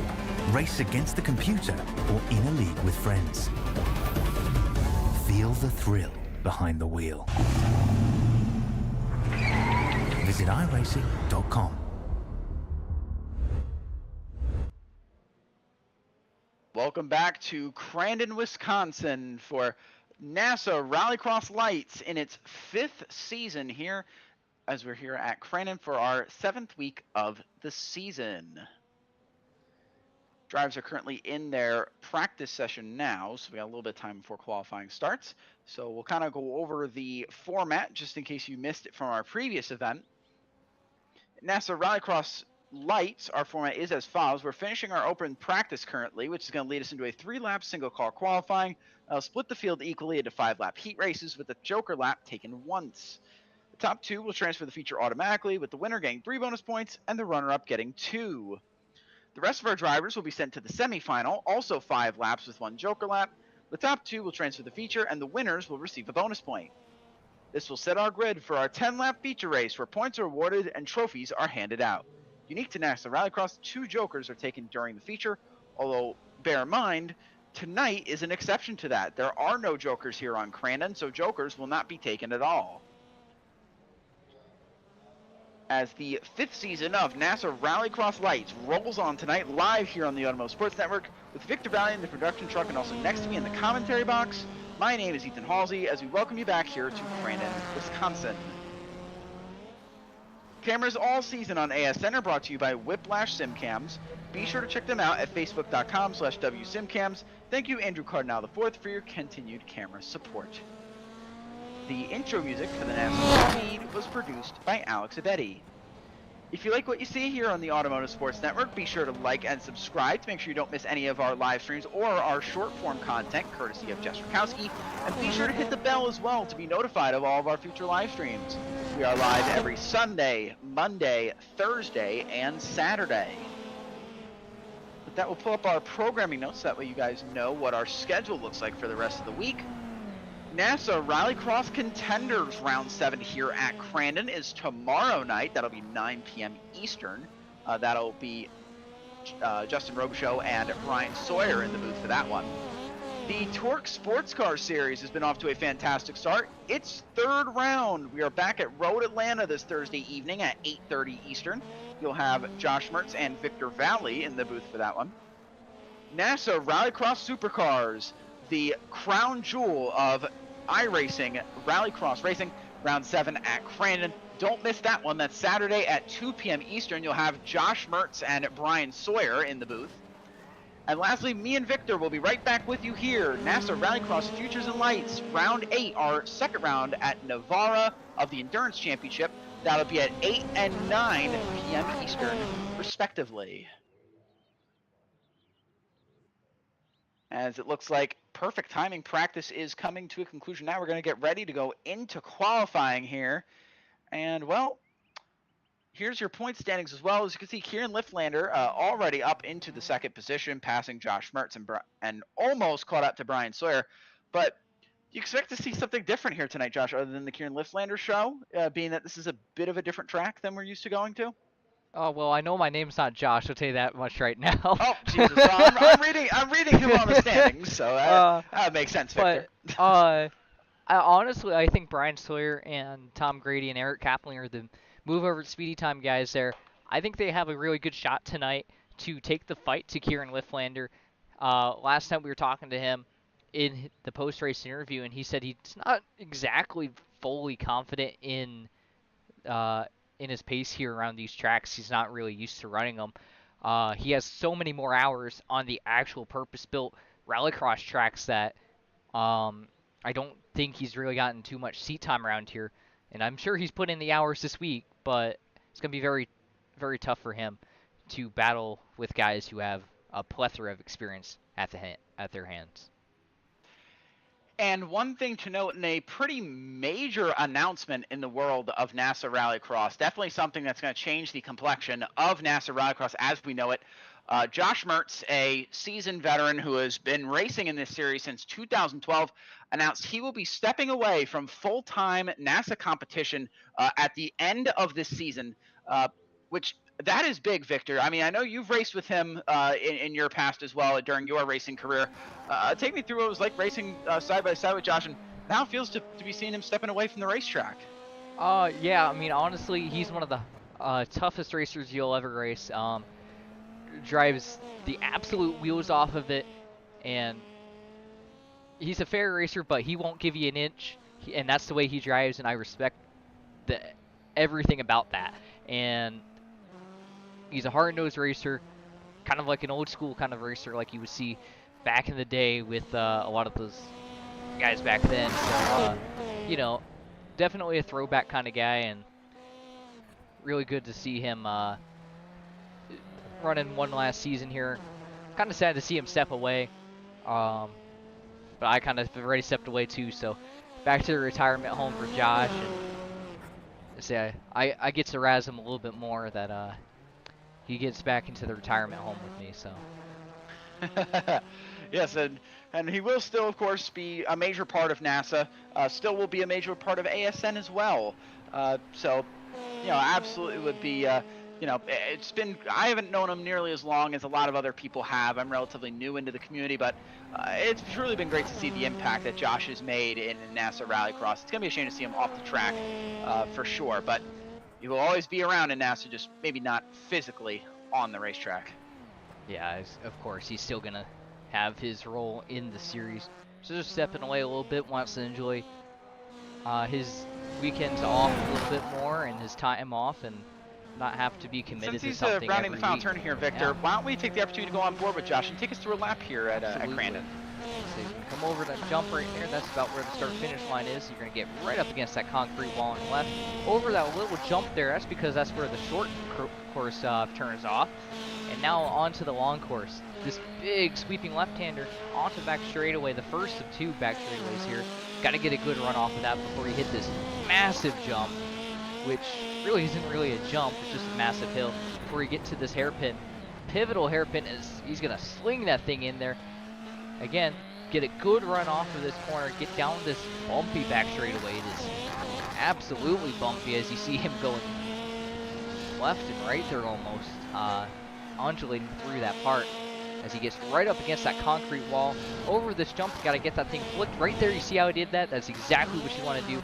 Right up against that inside berm, and then over this jump, which is also kind of still a little bit of a left-hander, so it naturally pushes you out before this second to last hairpin. Good passing opportunity here, and he's going to get another good run. The final jump on the track here. Probably one of the most fun parts of this track is you're going to take another hairpin here and come across the line. And that should be a solid lap there for Mertz, a 1:18.4. That's going to currently sit him, I believe, in the 6th position. Yeah, just got knocked down to 6. Surprising to no one, Kieran Liflander on pole, although not by the margins we're used to. It's a 1:17.3, which is still a fantastic lap, but Brian Sawyer not that far behind. A 1:17.8 for the 88 move over at Speedy Time car. A pretty good lap there for him. Yeah, I'm not surprised at all to see Brian Sawyer a little bit closer to Kieran this week, but I'm also not surprised to see Kieran up at the top of the charts either. That kid's got massive talent behind the wheel, and he knows his way around this lights car better than most anyone in this series does. Absolutely, and it's been fun racing alongside him, not just over here, but also in the Torque Sports Car Series, where he's made a couple of appearances as well, kind of dabbling himself into sports car racing. Definitely fun, and I definitely agree with you there. That kid has tremendous talent, no matter what car he gets into, whether it's a rallycross car or even a GT car, he's still mighty fast in whatever he gets into. Yeah, he's expanding his horizons. That's exactly what you want to do. Is he's going to go ahead and abandon that lap. Must have not been as fast as he wanted, but Brian Stoyer just finished his final lap. Did not improve, 2/10 down on his best lap. Guy who did improve though, Devin Hughes, jumping up to 3rd place. What a run for him. Putting himself in between the move over at speedy time guys. Yeah, move over at speed time, dominating the top of the board there. Solid lap though for Devin Hughes in the 60. And we're gonna watch Austin Derbyshire. I think he's the only guy on a flying lap here. See what he can do, and he'll be the last guy to take time. Don't even know if he's gonna be able to get this lap in. About 20 seconds left to qualifying. So I don't know if he's gonna be able to improve. However, he is picking up on lap time, but I don't think he's gonna have enough time to finish this lap.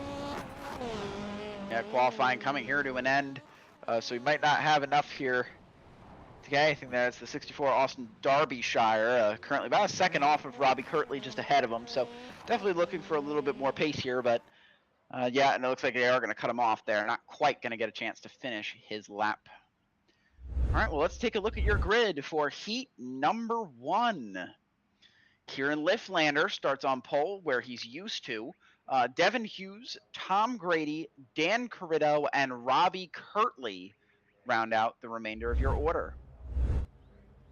Now, we've seen Liflander get solid starts on a standing start. We'll see how he does here with the rolling starts that we've been having all night. Yeah, honestly, I think the experience with Torque is going to actually help him a lot here. I say he's got a little bit of experience with the rolling starts the last couple weeks over there, so if anything, he's going to be doing pretty gosh darn good for himself right there on the start.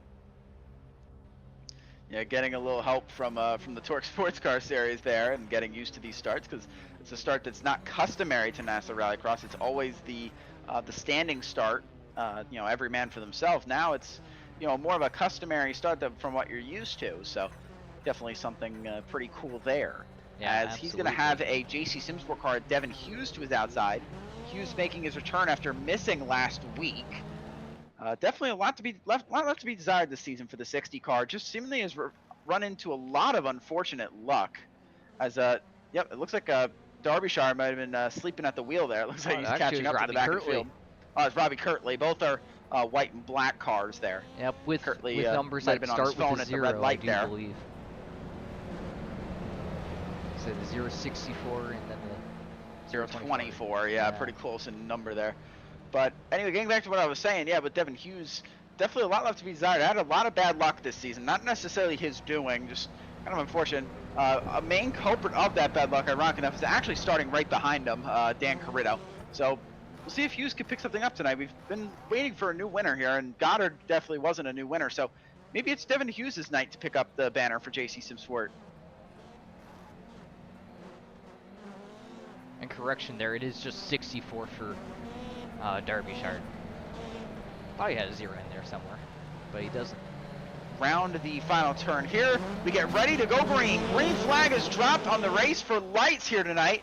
And Devin Hughes gets actually a really good start there in the 60. Side by side with Liflander for a little bit. Oh, and Grady's going to rough him up. Yeah, roughed out of the way there by Grady. And then Hughes looks like returns the favor. Yeah, Grady's had an amazing start. Was right on the back bumper of Liflander. This is something that he's used to.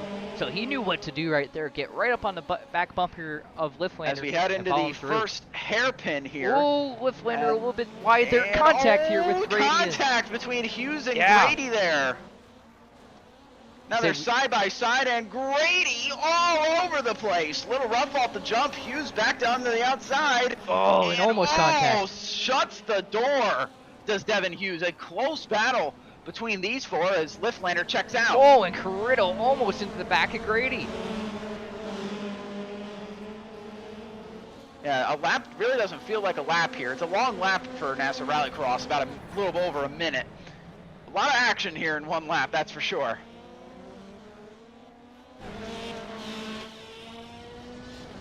We're gonna go as, ahead. as Robbie Kirtley makes a move on Dan Corritto in the back, moves into the 4th position. As we see Look at Tom Grady, sends it down the inside, says, get out of my way, Devin. I've got this spot to myself. As he's going to round the outside here. They are still side by side. And wow, what a move by the 535 and Grady. here comes Devin Hughes Hughes back not on the done. inside. Oh, contact! Contact again. Man, they are getting rough here. This is the way that Grady's used to it, though, in the truck. So. And look at this. Hughes is just not done fighting. He is side by side again. He is, boy, he's getting the power down on that car, keeping up with that 535. And he's going to have to one. Kieran Liflander's around. Liflander is around. I can't believe I'm saying we have a Kieran Liflander mistake. I think that must have been like the first one I think I've ever witnessed. I don't think any of us were expecting that Kieran Liflander to be driving backwards down the racetrack. It looks like he cooked it into the hairpin. Over-rotated and nowhere to go there. Kirtley gets involved with that. So did Corritto. Kirtley probably got the worst of that. Back to live picture here, though. Tom Grady able to capitalize on that. So did Devin Hughes. That's your top two right now. That's going to be who transfers on. Now Hughes not being nearly as aggressive, knowing the pressure is off now. I mean, wow. Kieran Liflander, I mean, barring any catastrophes or anything like that happening, might actually see a and Devin Hughes is around! Hughes is around!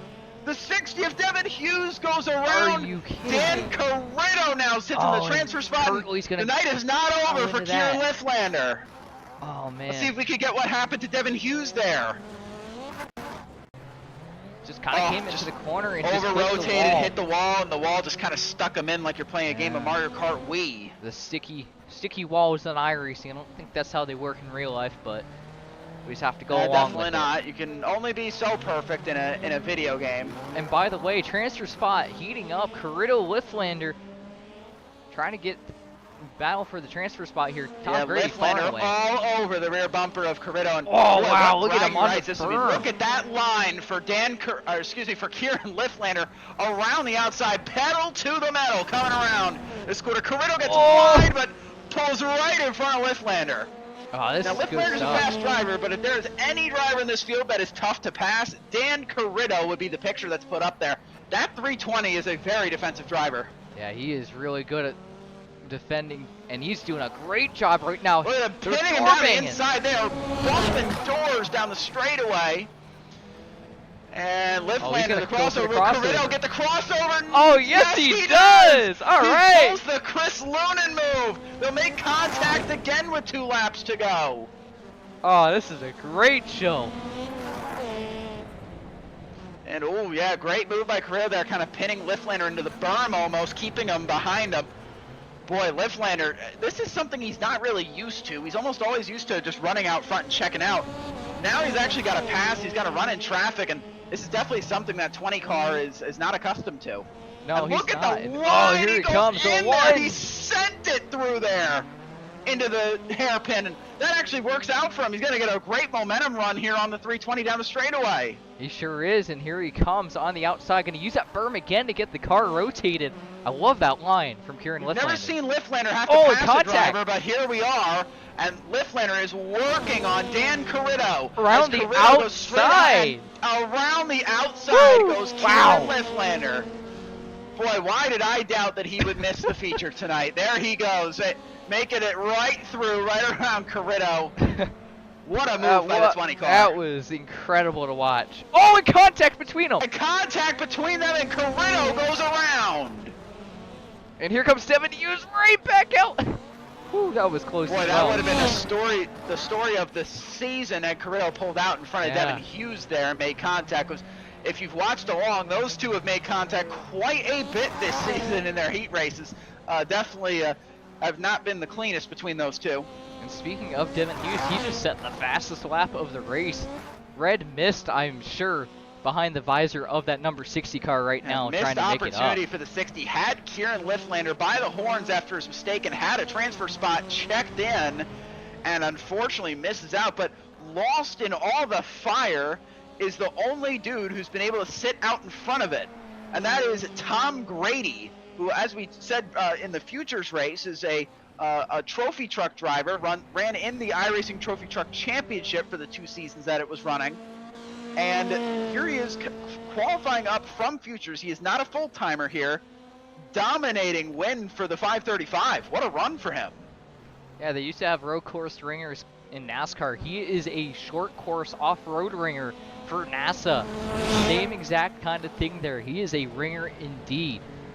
And here as he rounds the final corner, a statement win for Tom Grady in the 535, winning over Kieran Liflander, who will also make the feature in dramatic fashion. That is one of the hardest heat races for Liflander he's had to earn. Yeah, it was an uphill battle for him after he spun there. But great recovery for Liflander. Corritto and Robbie Kirtley all moving on to the semifinal. Boy, that is a stacked field for the semi. That's going to be a lot of fun coming up. Absolutely. And let's get our grid for heat number 2, which, by the way, if you thought this was a stacked field, the second one's even more stacked. You have the names of Brian Sawyer, Eric Kaplinger, Josh Mertz, Joey Morissette, and Austin Darbyshire. 3 of these drivers have wins this season in either lights or futures. Sawyer and Morissette have wins this season in lights, Kaplinger in futures. So 3 winners here. This is going to be a very competitive field. Yeah, I just heard someone in the radio chat there said they were on the wrong setup. They were on the setup for Navarra and not Crandon. That is a costly mistake. That might have been Austin Darbyshire. I'm not sure. I mean, that may explain the gap in time that Darbyshire had in qualifying, because Navarra, well, pretty sure that's a pavement-only track. That is, that's a pavement-only track. So a pavement-only setup on a dirt track is definitely not going to give you a lot of favors. Yeah, not a lot of grip coming from that setup at all. And as it stands right now, it's going to be 2 move over at speedy times being hounded by 2 JC SimSport cars, and of course the Kieran Liflander racing car of Austin Darbyshire all the way in the back. And well, Mertz and Sawyer have had a couple run-ins this season, so I believe Mertz is right in the thick of that championship battle. He is going to be all over the rear end of that 88. Absolutely, and watch for Kaplinger and Sawyer to time this start, so then that way Kaplinger and Sawyer can pull away from the field at the same time and not have to worry about Mertz and Morissette behind them. As we round the final hairpin, we're going to get ready to go green. Let's see if heat number 2 produces as much action as heat number 1 did. Sawyer going to get out to a very solid jump, but look at Mertz powering around the outside of Kaplinger and commandingly takes the spot, but Kaplinger's not done. Oh, and here comes Austin Darbyshire up the inside of Morissette. How about that? Darbyshire on the Navarra setup, making moves back there on the 85 of Joey Morissette. Well, I believe he's actually changed that setup since qualifying, so he's going to have a lot more pace this time around. Oh, and contact with Morissette. In the back between Darbyshire and Morissette. They lock together and they stop in the middle of the corner. That's a shame for both of those guys, but up front, here comes Josh Mertz. He's found something here. Josh Mertz, as you know, retiring at the end of the season. He wants to go look to at the that! bench, and look at that jump across. I thought he was going to slam into Brian Sawyer there. Yeah, and Brian Sawyer hitting the berm, feeling the pressure from Josh Mertz. This is going to be a good battle, I think. Mertz, and here goes Kaplinger. Oh, wow! And nearly makes contact. Boy, look at that. And Mertz looking almost to get side by side there with Sawyer. He is all over his bumper. Yeah, and Mertz going to rotate around the outside, going to get a good run here on Brian Sawyer. This retirement announcement has unleashed a new fire under that the driver's seat of that 2 car, because boy, he looks hungry. Yeah, he's on the back bumper. He's going to push his way through almost here. Yeah, he is definitely not letting Sawyer rest easy. Sawyer carrying the blue plate for now. But, of course, this championship battle is very tight between Sawyer, Mertz, and Liflander. So, really anything is going to be able to happen here. Sawyer needs every point possible, and Mertz knows that. Yeah, and Mertz has a battle of his own with Sawyer. So, this thing isn't just one guy in one place. It is multiple drivers here, so... And the dude playing spoiler is a teammate of Brian Sawyer's, Eric Kaplinger, who's not competing for points in this series full time. So you better believe he's working his hardest to try to help his teammate get an extra couple points there. Absolutely. And Kaplinger, another one of those coming from a trophy truck background, as most of the move over at Speedy Time crew does. So this is definitely like, I guess you would consider kind of their home track here. This team knows how to get around this track. Yeah, absolutely indeed. Brian Sawyer in Wisconsin, calls Wisconsin home, and I believe, I can't be for certain, I don't know if Eric does or not, but Brian definitely does. And well, the hometown kid yeah, just hit the fastest lap of the race, a very good 1:18 right there, so a solid lap from the 88 of Sawyer. And boy, Kaplinger right on the back of Mertz there. It's getting close. Oh, into the berm goes Kaplinger. Yeah, these guys are pushing for all it's worth right now. And I don't know if they saw what happened in the first heat and said, okay, we gotta up that or something, but these guys are going Well, if I were them, really the big position they're going to be fighting for is the first spot, because think about it this way. Kieran Liflander is going to be starting in the second row tonight no matter what. So you want to be able to say you could start in front of Kieran Liflander and keep behind you as opposed to having to work around him later. Yeah, and there you go. There's the guy who can do it right there. It's Josh Mertz. We saw it last week trying to keep Liflander behind him, and he did an okay job at that. Unfortunately, got himself turned off the front bumper of the 20 last week in Daytona, but was able to corral it back in and recover for a and you solid better believe, finish. as most of us race car drivers do, Mertz does remember that, and he will keep that in mind going into the rest of this season, as Mertz kind of sends it a little wide there, coming into 2 laps to go, but he's definitely trying to close in on this 88 of Brian Sawyer. Yeah, he's trying to figure this thing out. I don't think this is really Josh's forte here, where Brian and Kaplinger, they both, this is their forte. Mertz currently in a move over at Speedy Time sandwich at the front of the field, and solid turns for both of them. Sawyer almost looked like he mirrored the line that Sawyer took there. I guess follow the leader sometimes is the best way to get around this track. Yeah, it definitely can be for sure.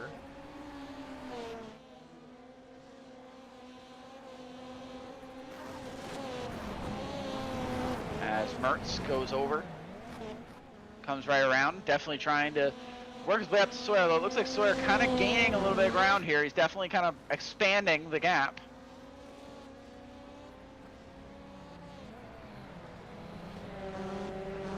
That's an interesting line from Kaplinger, but it's working for him. He's keeping pace with both Sawyer and Mertz here. It seems like these guys just can't get away from each other, and it's just kind of just keeping each other all in the same kind of realm here. As we come over the jump here, we are now in our final lap here for heat number 2. Over the first hill, Sawyer a commanding lead here so far. Definitely not as much action in this heat as there was in the last one, but if you ever believe that last chance qualifier is going to have a lot of heavy hitters in it. Yeah, absolutely. Eric Kaplinger, Joey Morissette, Austin Derbyshire, and then the 3 guys from the first heat as well. I believe that includes Carrillo Kirtley and I can't remember the last guy. Hughes. Yeah, and Devin Hughes. So that is a stacked LCQ indeed, and only 2 guys are going to get out of that one. So it's going to be interesting to see who can pull that off. Oh boy, looked like he kind of plowed the front end into the ground there, dug a little bit of the track up, almost there. Yeah, and you got to be careful there not to plant it in too hard, or you can actually make that car flip. We've seen it before on in other races around here. If you over rotate it off of the jump and plant it a little bit too much, that thing's going to flip right over on you.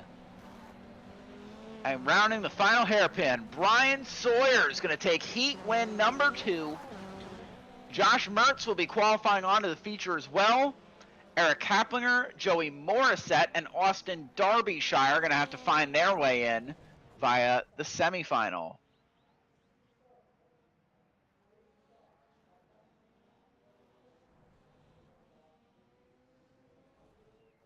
As we are currently waiting for Derbyshire to round the final corner here.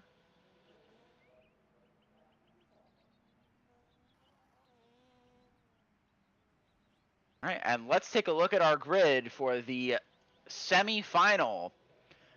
Devin Hughes and Eric Kaplinger will be starting on the front row here. Behind them will be Dan Carrito and Joey Morissette in row 2. Robbie Kirtley and Austin Derbyshire will round out the field.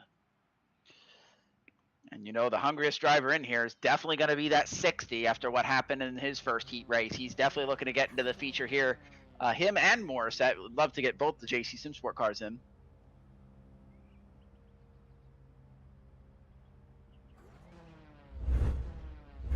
Yeah, and Kirtley had the no good, very bad heat, getting caught up in everybody else's mess. He's going to look for some redemption as well in that number 024 No Control Esports Beetle. See that 5 times fast. Here. Oh yeah, I wouldn't want to try. Absolutely.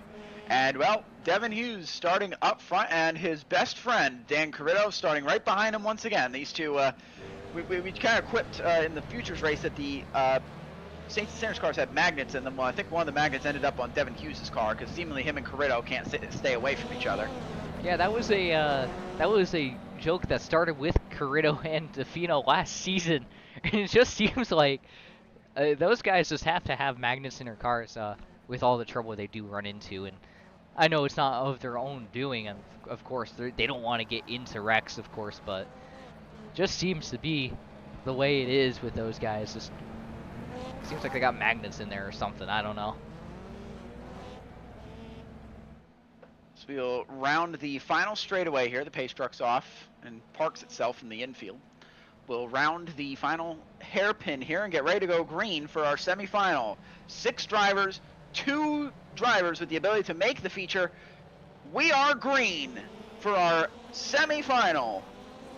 Solid start. Devin Hughes on the outside. Great start. Going to get a great gap here over Eric Kaplinger. Well, here comes Dan Carrito in the 320 looking to make something happen. Clean so far. Derbyshire looking up the inside of Kirtley. Can't get anything done there. Make some moves as we enter into the first hairpin. Big contact. Force that contact, and Kaplinger is around. And Morissette's going to capitalize on it. And that opens up the door for Joey Morissette in the 85 to take the transfer spot. Kaplinger's off in the grass. Oh, he's got to get that thing corralled. He's going to fall all the way back to 5th, and he's going to hit and they Carrito. Just slam back into Carrito again and spin around. Oh, the race has gone from bad to worse for the 277. And Carrito goes around. And I think he is done for the evening. Carrito parking it must have gotten some kind of suspension damage or something from that car. That was a big hit there. Yeah. See, I thought they turned off damage on these tracks, so not exactly sure why he beneficiary of bad news is the 85 as he moves into the transfer spot, although definitely not done yet. A very quick driver in Robbie Kirtley sits behind him, and Kirtley has still been looking to avenge the win that was at Sonoma in round 1, where he ran out of gas on the final lap. Yeah, certainly so, and not only that, but he's looking to avenge his heat, where he got caught up in not only 1, but 2 crashes, and he went from potentially having a transfer position, if he didn't get involved in those crashes, to finishing dead last in his heat. So, great progress for the 024 here. Yeah, trying to make it happen there, as it looks like Morissette might have gone a little wide, but it's a great run off the corner. He's in the grass, able to corral it back off the jump there. It looks like he went over the jump on the grass section. I can't imagine that's very good, but he was able to keep it clean. He's definitely being kept it corralled there, but I said almost disaster for the 85. And the beneficiary of all this is Devin Hughes in the 60, who gets to run his own race up front. And honestly, it's probably the best thing for him.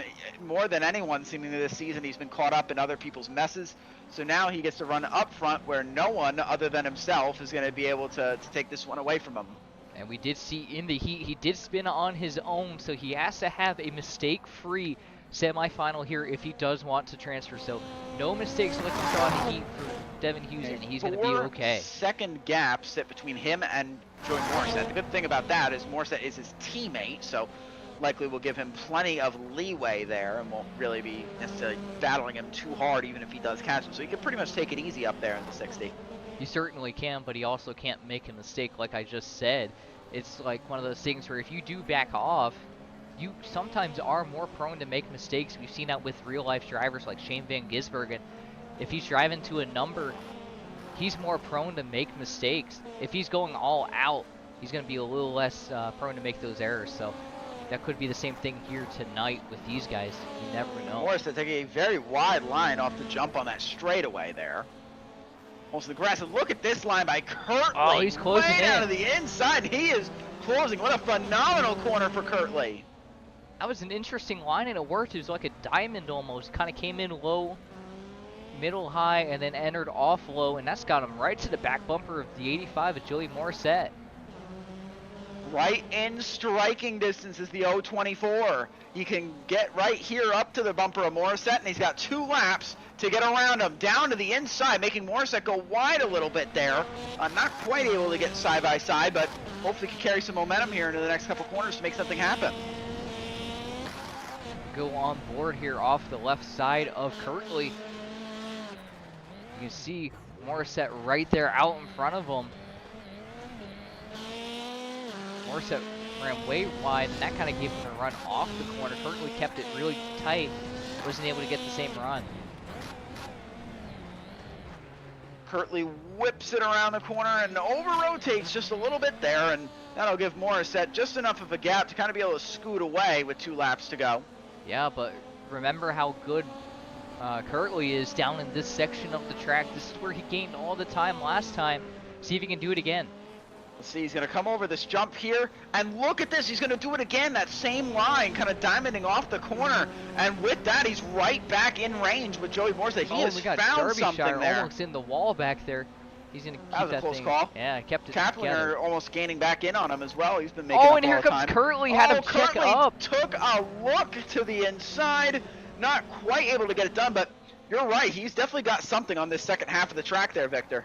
Yeah, in respectful driving by Kirtley, he could have definitely just driven right through the 85 there, but he decided to play nice there and not cause an accident, and more power to him for that, as he's all over the back of the 85 Come now. to the final lap here too. Kirtley has 1 more lap to get it done. All he has to do is just keep it in close enough position so he can get into that second half of the racetrack and hopefully make a move here on the 85. See if he can get it done. Meanwhile, Devin Hughes is checked out far and away. Barring any mistakes, should be winning the heat. As Kirtley, big send in there, makes contact. And contact behind them as well. Derbyshire nearly going around. Kaplinger will slip around the outside. If these two make contact, this could be Kaplinger's transfer spot here as he gets around Derbyshire back there. Now here's the corner where Kirtley has made all his time all night. We'll see if he's got it again. Big line in there for the 024. He's going to get a little bouncy there. But Kaplinger's Kaplinger's flying off the jump, rolling out of the racetrack. Meanwhile, Kirtley and Morissette are still very tight. Kirtley has at least 2 more chances. There's one right there. A great corner for the 024 Kirtley. Up front, Devin Hughes has won the semifinal. And coming into the final hairpin, Joey Morissette will hold on ever so barely here onto the last transfer over Robbie Kirtley. Great defense from Joey Morissette on Robbie Kirtley. What a drive from Kirtley to try to get himself back up in there. And with that, unfortunately for Robbie Kirtley, Austin Derbyshire, Eric Kaplinger, and Dan Corritto, their nights will end just a little bit short. And I'm seeing here in the racetrack that Eric Kaplinger's wheel was stuck at 45 degrees. Oh, man.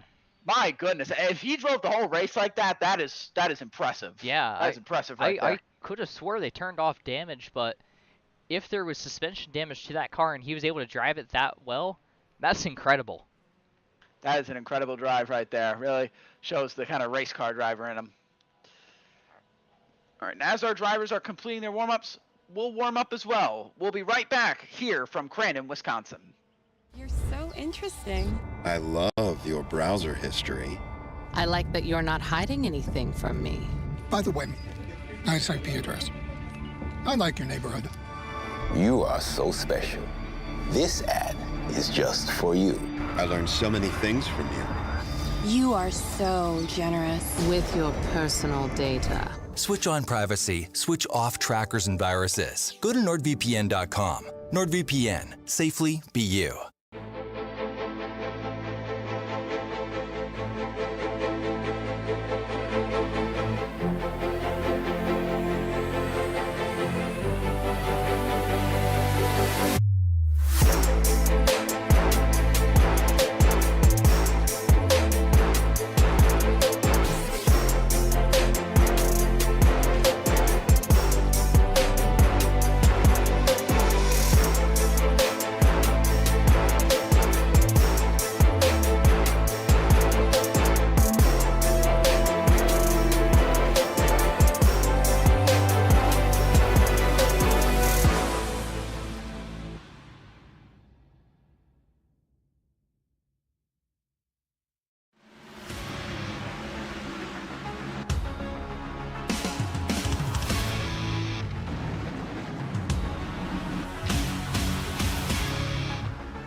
Racing isn't easy, but experiencing it is.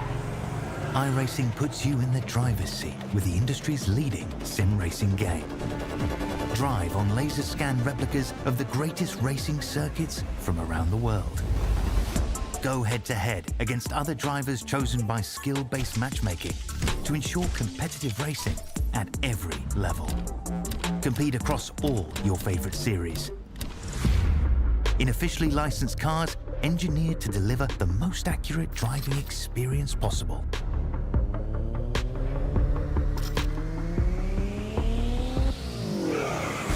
Join a race or host your own with players from across the globe. Race against the computer or in a league with friends. Feel the thrill behind the wheel.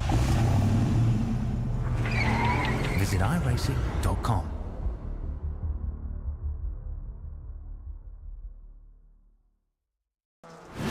Absolutely be doing what he has to do. He has to go for the championship. He has to recover the points that he lost. He's down the race, takes the lead in the 12. What a move.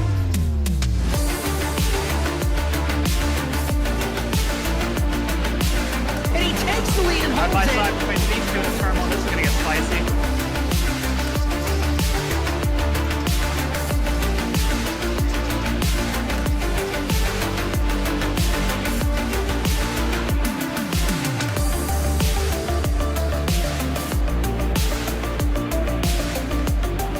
Turn one, over the jump to begin the first lap clock at the inside line. McFarland contact between them. They are still side by side. This opens the door for Wetz. He can't make anything happen.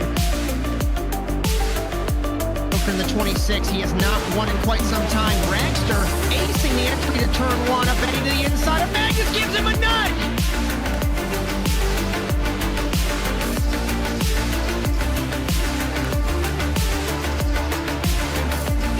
Grip strip on the inside, Phil. Wetz had a little bit better run, but looks like Rocky's going to hold his spot.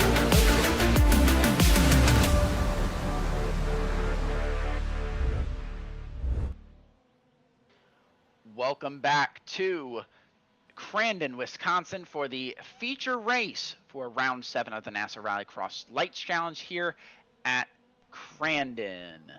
Our drivers are just finishing up their warm-ups here. We should be getting ready to go green within the next 5 minutes here. In the meantime, cameras all season on ASN are brought to you by Whiplash SimCam.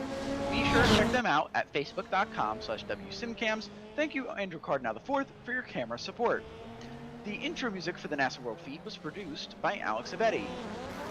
If you like what you see here on the Automotive Sports Network, be sure to like and subscribe so you don't miss either any of our live streams or our short form content courtesy of Jess Rakowski. And be sure to hit the bell to make sure you're notified of all of our future live streams. We are live every Sunday, Monday, Thursday, and Saturday. That will we'll pull up the programming notes for the remainder of the season here. NASA Rallycross Contenders tomorrow night. That'll be at Crandon at 9 p.m. Eastern. You'll have Justin Robichaud and Brian Sawyer with you for that race. The Torque Sports Car Series moves on to round 3, back to America to Road Atlanta. That'll be at 8:30 p.m. Eastern this Thursday evening. You'll have Josh Mertz and Victor Vallee in the booth for that race. The crown jewel of iRacing Rallycross is here on Saturday. NASA Rallycross Supercars, don't miss it. It's 2 p.m. Eastern. You'll have Josh Mertz and Brian Sawyer in the booth there. And lastly, me and Victor will be right back with you. The NASA Rallycross Futures and Lights at 8 and 9 p.m. Eastern, respectively, at Navarra.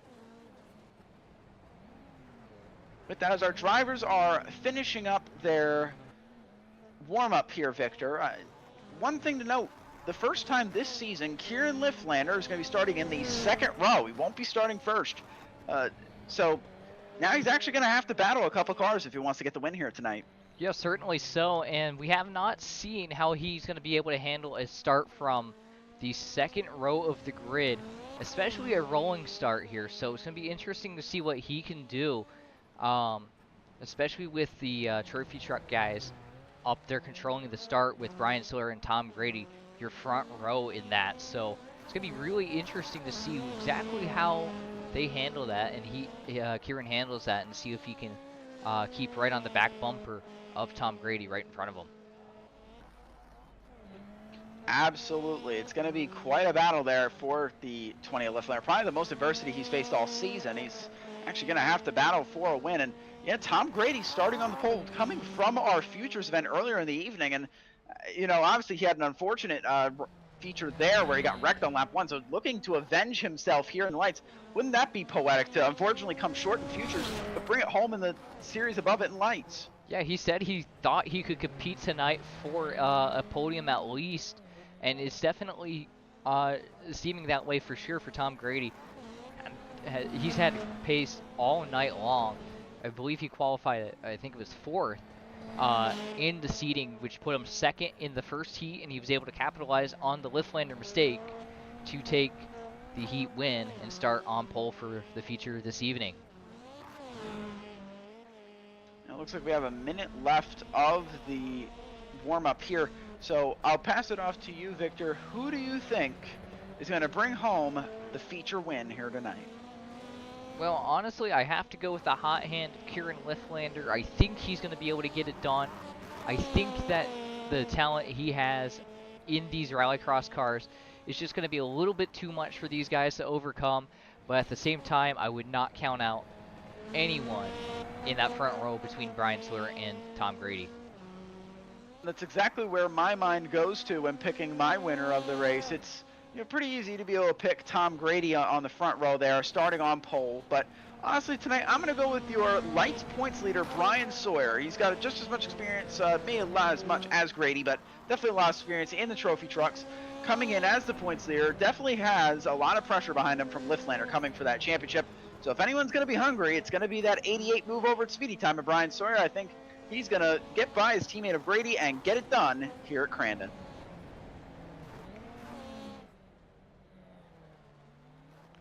As it looks like we have 5 more seconds here of warm-ups, and we'll then move on to our feature event. And with that, let's get the grid. So your grid for tonight looks as follows. Tom Grady is on. Kieran is going to start in the second row with Josh Mertz. Devin Hughes and Joey Morissette will round out the grid for JC Simsport. So JC Simsport starting 4, 5, 6. Can they make it 1, 2, 3? Well, that's going to be a task, and going to have a Kieran Liflander mistake to do that. But hey, I mean, you got 3 cars in a feature race. That's definitely solid for their team standings there. Yeah, absolutely. And to say with Kaplinger out, I'm gonna say that's gonna be one less car. The move over speedy time guys can count on there. So it'll be interesting to see. And I'm sure Eric Kaplinger is still probably floating around in the their Discord there. He's probably still in the session. He's probably gonna do his best to help Grady and Sawyer here and see what he can do to help them navigate and keep themselves ahead of Kieran Liflander here. Likely going to be spotting for the two of them, trying to make sure that he can keep his eye on Liflander even in spots where they can't, because you know that 20 car is going to be coming for them. All season he's been up front, really just commanding the field, not really having to race anybody too hard. This is the first race legitimately where Liflander has actually had to race other cars and has had to get by other cars and able to move on. So definitely some new territory for that 20 car. Yeah, and it was based off of a mistake that he made in the heat. He was running out front by a wide margin in that heat. Another thing to keep an eye on here, we saw it in the, I believe is in the feature with Tom Grady, and then we saw it again in his heat. The line that Tom Grady's taking into that hairpin, the far hairpin, has caused him to have contact with two different cars now. I'm going to be interested to see if he changes his lineup or if he continues to do what he's doing. Absolutely. Got to make something up here to try to keep the 20 car in check for sure, as they'll round the final straightaway here and around the final hairpin as we will get ready to take the green flag in tonight's feature event. 6 cars, 10 laps for all the glory. Green flag is out here at Crandon for the lights feature.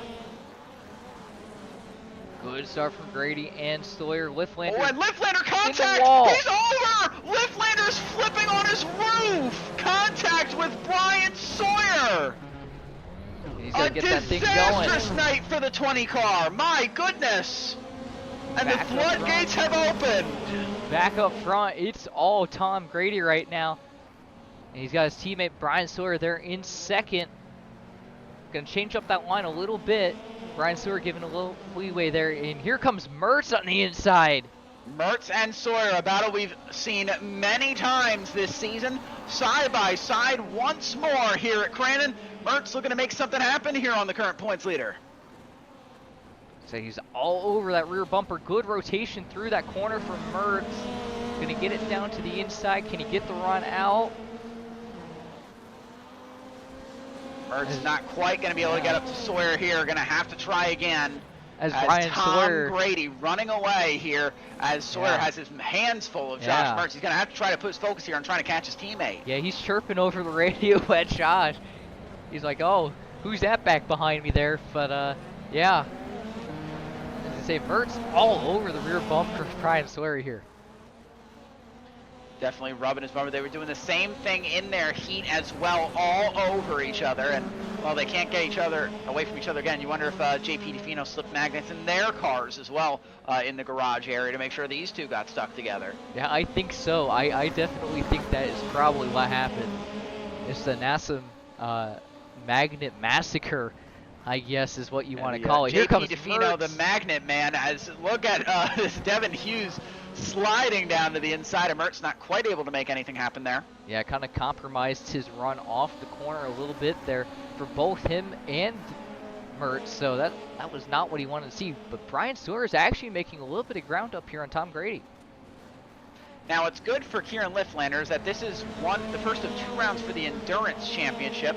So these next 2 races will be combined together, and your average finish will be put in as to where you finish in the points. So for Liflander, this isn't the worst thing in the world, although as much he'd love to be able to get the full max 25 points out of this, but unfortunately we'll be coming a little bit short of that. But not the biggest disaster for that 20 car. Yeah, and especially if Tom Grady is able to hold on, that could definitely contact between JC Simsport teammates.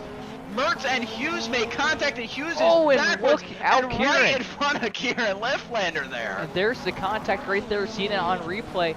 Devin Hughes just kind of drove it in there, and they just came together. Same piece of real estate as we see Brian Sawyer all over the back of Tom Grady now. Sawyer was able to break away from Josh Mertz and open him up to getting to Tom Grady. Look at him around the outside, just muscle around the 535. Commanding move from the 88. Your points leader and my pre-race pick goes to the lead. Yeah, Tom just kind of gave it to him though. Just kind of seemed like he just gave it to him there. I'm not sure if there was any team orders at play there. I don't think there was, but... And as you know, Brian Sawyer, the points leader, is running for the championship. Tom Grady is not. Tom Grady is full-time in futures, qualified in from being on the podium in that race. So he's not full-time in the series, not competing for points.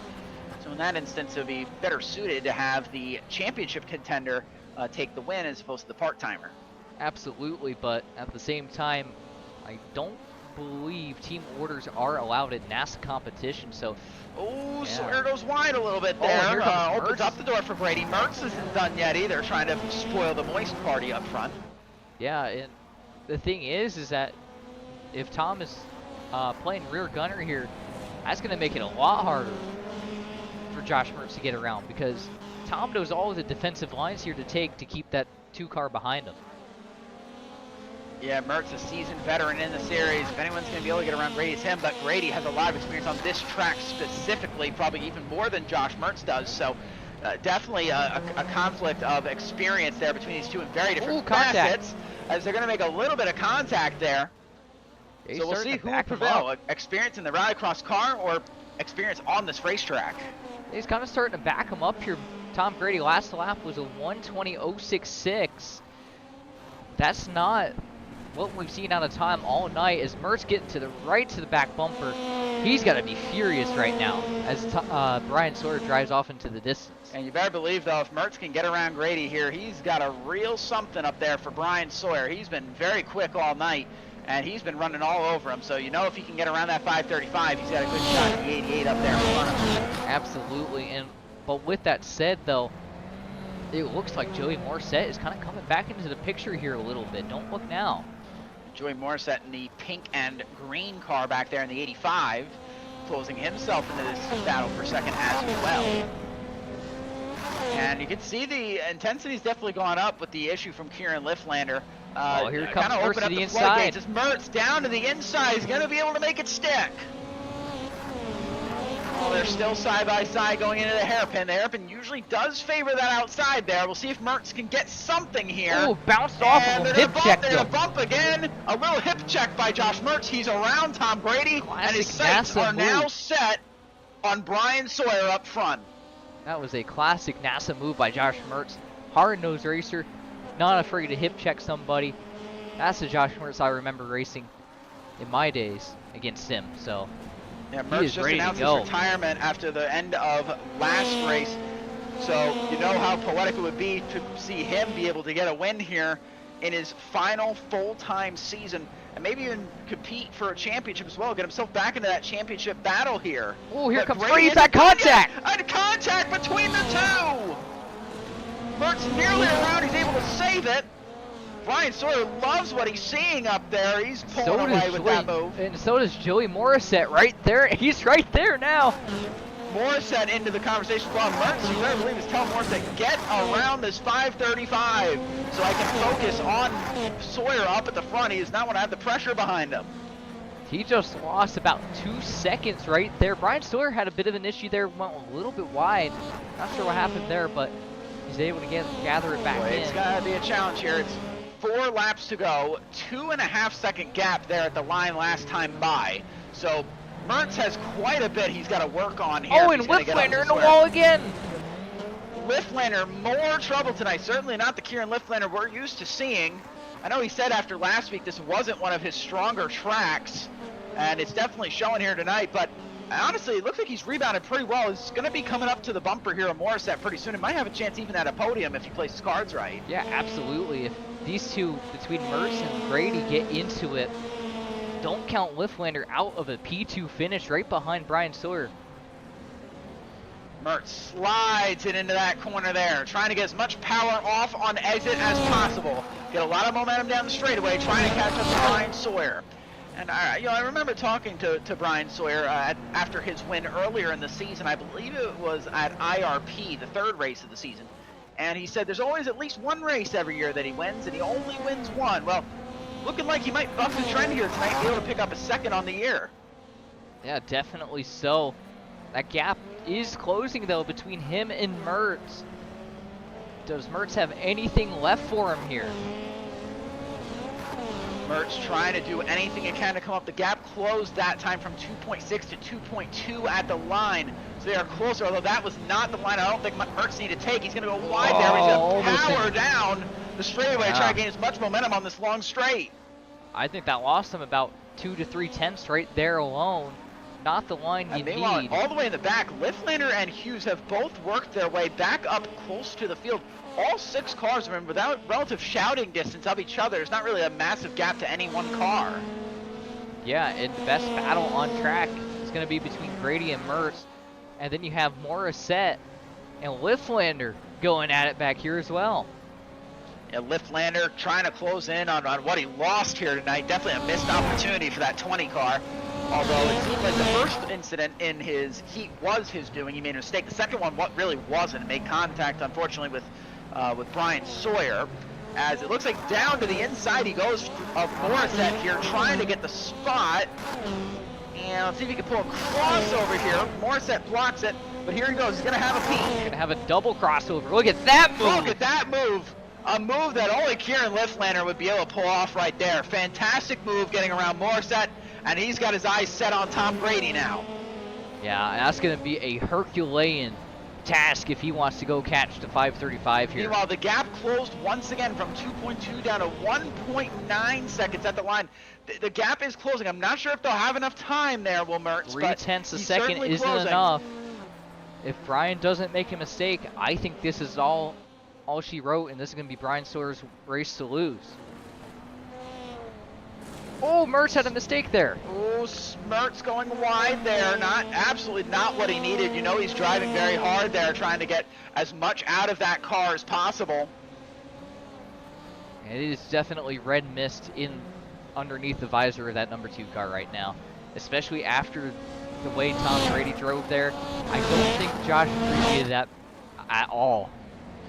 Sawyer went wide a little bit there. Mertz is going to have a solid run as he's going to exit the turn here. 2 laps to go. This time by Mertz of a second. Again, 0.6 of a second. If that applies here and he does 0.6 each lap, he'll be right on the bumper of Sawyer coming into the checkered flag. It is going to be mighty close. Will Mertz have the drive of his career here to get up to the back bumper of Brian Sawyer? If he does, if he gets to that back bumper, he is not going to do Brian any favors. He will muscle him out of the way. Once again, taking that high line there, muscling down the power, trying to get as much down this long straightaway as possible. Sawyer a little squirrely over that jump there, that second one right there. And that is going to open the door here for Mertz to gain a little bit of time. And Mertz just needs a really mistake-free remainder of his race here. Good line Mertz, there. Solid line right there. Looking good is the 2 car. You know, at the back of the field, we do have a battle for 5th between the 2 JC Simsport cars. Oh, wow, look at that. Joey Morissette and Devin Hughes. Hughes muscles around the outside, will take the spot from Morissette. Yeah, and it looks like I don't think it's going to be enough here for Mertz to catch Sawyer, but you never know. Getting closer, but as we come on to the final lap here of the race, he closed the gap that time. Oh, not really at all, about 0.2 of a second. That's it. He's going to need to pick up an entire second this lap. At this point, it's going to be a Sawyer mistake, but as long as he can get up there, try to put the pressure on that 88 to do something, that's all that's going to matter. Oh, he's certainly driving hard right now, trying to catch the back bumper of that 88. If he can get at least a look down the inside, that's going to be enough for Mertz to do something. Interesting line there. Wow! Right there. That actually worked amazingly for him. Yeah, oh, we have contact in the back. Liflander's around. Liflander around yet again in the 20 car. We're going to watch that back real quick. And he's going to park it. That's it for Liflander. But back up front. 20. Ooh, Mertz a little bouncy there on exit. And Sawyer looks like he's going to scoot away, barring any mistakes here from that driver. And look at Mertz sending into that turn, just hoping for something there to get him, but unfortunately, the Herculean drive is going to come just too short. Rounding the final corner, Brian Sawyer will bring it home, defeating Goliath. Brian Sawyer wins in lights here at Crandon.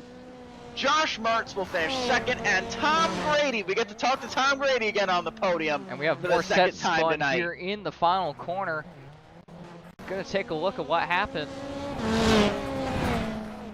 My goodness, Yeah, just what a bad bounce from what a Mertz race there. that was right there. Goliath was defeated tonight as issues occur with Kieran Liflander in the 20. That opens the door for everybody else to clamor around for the spot. As we see Brian Sawyer there. Hit the jump. Gotta have a little bit of fun with it, right? It is Call that iRacing. the victory celebration right there. Absolutely, got to do something, a little iRacing there. Oof! Wow, what a feature race that was. That was a whole lot of fun. Well, with that, we'll get up to some interviews here. It looks like we got a couple. It looks like we got Tom Grady to talk to again. Let's bring him back up into the booth, shall we? How you doing, Tom? This is Ethan and Victor in the ASM booth. You got us? Well, you get to be up here again for the second time tonight, finishing third after starting on pole. Kind of a mirror race to your last one. I know, of course, with the last one, you fell a little further back after incident. This race, Sawyer and Mertz were able to kind of work around you there. Just take me through your race as a whole. Another solid drive from you, especially coming up from Futures racing with the big dogs tonight. Yeah, I was I was real surprised with the heat finish there. There's a lot of back and forth, and people were battling all over. You know, I had to go back and watch the replay. It was an exciting race, and then realized I had pole for the main. So kind of started studying up a little bit, and you know, this session's track was a little different than the Futures race. It was a lot more slick and wet, so there's a little bit of a learning curve. But you know, after the start, I found I didn't really have the same speed that Brian did, and I know he's going for the overall championship. So we worked together there, and then Josh was catching up, and he got around me, but I didn't really have anything for those two guys. I was just really focused on staying with them and keeping an eye on the review, but it seemed like people were taking care of themselves behind me. So it was a pretty calm race for the most part. It was fun battling with Josh for a little bit, but you know, we made it here, and like I said in the last interview, you know, part of these truck tracks is just surviving. So that's what we did. Yeah, experience definitely proved well for you. Experience at this track was definitely what got you pretty close up to the front. Was able to allow you to hold off Josh Mertz there. Just take me through your kind of reaction there. I'll go kind of all the way back to the heat. Just seeing Kieran Liflander driving backwards on the track, coming around the hairpin. I must imagine that might have been something interesting. Yeah, I saw him going pretty deep into that turn every lap, and I kind of knew what the inevitable was going to be. So I was being patient. I knew I was already in transfer spot, but once I saw him go a little too far deep, I knew that was my opportunity and run away.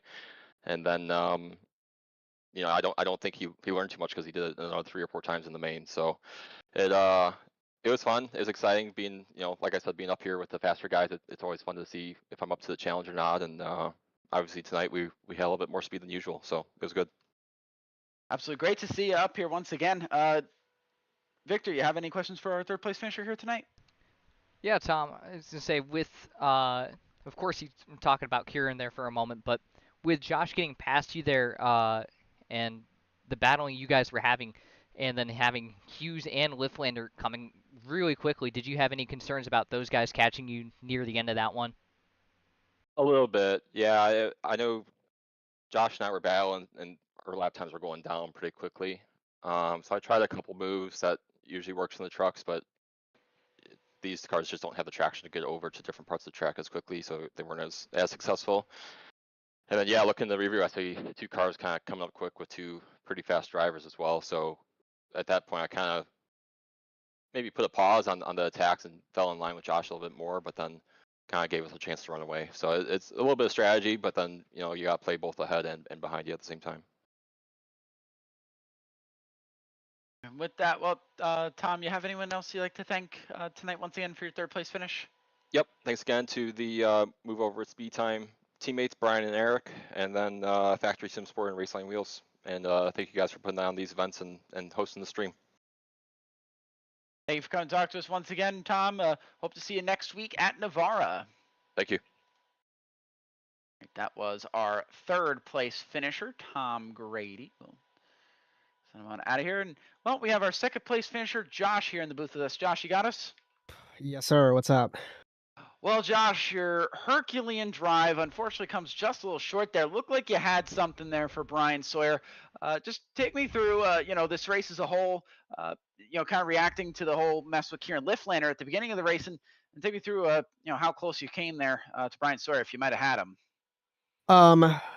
So continuing the theme, this morning was my first bit of practice, and I posted in the Discord, and I said, I'm not racing. My pedals are broken, and I'm slow. And I want to give a shout out, first of all, to my friend Ryan. We call him Cowpoke. He had a spare set of Logitech pedals. I ran over to his house. I've swapped my springs, and I was able to race. So thank you, thank you, thank you. I know you're watching, and I know you were very, very anxious for that. And then I just sat down and got dialed in. I realized that I still love this track as much as I hated it first, and Kieran died, and then I was having a great battle with Tom. I hope I wasn't using him up too much. And then I don't know what my teammate was doing. He hit me and got me turned, and then frustrated in the moment. And then, just got locked in, and coulda, woulda, shoulda if we had one more lap. But also, I should get better at not getting into incidents, but super fun either way. Yeah, absolutely. It's kind of the term in racing is always, if I had one more lap, that's always what we all use, what we all say. We could just get him with that one lap. But take me through, Josh, because I know a big story that came out this week. You announced that you were going to be retiring from full-time competition here in NASA. I know you've been a staple of this series for many, many years. You've been racing since 2012. Take me through, kind of what's going through your mind as you're heading into retirement, and what that means for these last couple races here as you compete for what will likely be one of your final championships. So I posted it in my Discord, and I know that some people might not be in the Discord or not active in the Discord. And I posted, I've been doing this, like you said, I've been doing NASA. I created NASA in 2012 with a couple of friends, and this has been my whole life. And I've sim raced since 2008, since I was 12, and I'm turning 29 next year, and I'm tired. Like I know there's obviously guys older than me, like Brian, and I think Jeff Cartwright. We have Olivia Rateau. They're older than me, but I grew up doing this, and it's surreal. And I ran last week, and we didn't have the best of runs, and people think, because Kieran's whooping your ass. Oh, sorry. Kieran's whooping me. I run this show. Don't worry, the FCC. Right? Don't worry, the FCC is not in here. You're good. I can. Kieran's winning everything. I know I'm not winning. I mean, those are valid things, like I said in that post, but I'm just tired, man. I don't have the time. I have my wonderful wife Chloe next to me. I'm great and happy living a life. And without getting personal, like I've said, NASA's been my life. There were some dark and terrible times that I lived through and NASA got me through it. And man, I just want to be away from a screen on the weekends. And I've got people in place that can run this stuff when I'm gone. And never thought that I'd be here. And I know, sorry, I'm long-winded, but I'm just tired, and I'm happy that it's coming to a close, and not necessarily done, done full time, but not necessarily done in Rallycross. There's a few tracks that I've got circled for next season. I'm not sure if it's going to be in contenders. My admins, you can fight me. I'm not going to practice at all. I might pop in on a contenders race. I might pop in a lights race. I'm really having fun with the late model stock. Victor and Cody and myself had some fun last night, so it's looking up. It's just, I'm tired of the grind. Sorry for the long-winded, but I'm just tired. Absolutely. As some of the long and illustrious careers yourself, you absolutely deserve to have all the time you need there to kind of go through it. I'm sure, as we come up to your final full-time race later this season, I'm sure we'll have a similar, conversation, kind of a reflection point as well for you. Victor, you have any questions for our second place finisher? Yeah, Josh. I say definitely you had a great battle there with Tom, and then of course you're trying to get to Brian there. Say take me through what you're doing there. It seemed like you were just kind of like searching a little bit for that grip, trying to maximize the straightaways. Was that kind of what you were doing there? Yeah, I tell all the newcomers that it looks cool when you flat foot these cars, right? You're throwing smoke on the asphalt, you're slinging dirt on the dirt. It looks cool. You look like Ken Block, you look like Travis, but it's not fast. You have to listen, and when you have any kind of wheel spin, how do I say this in a PG manner? Drive with eggs under the gas pedal. Drive with your attachments under the gas pedal. Be very gentle. And my dad always said slower is faster. And growing up, I said, "What the hell are you talking about?"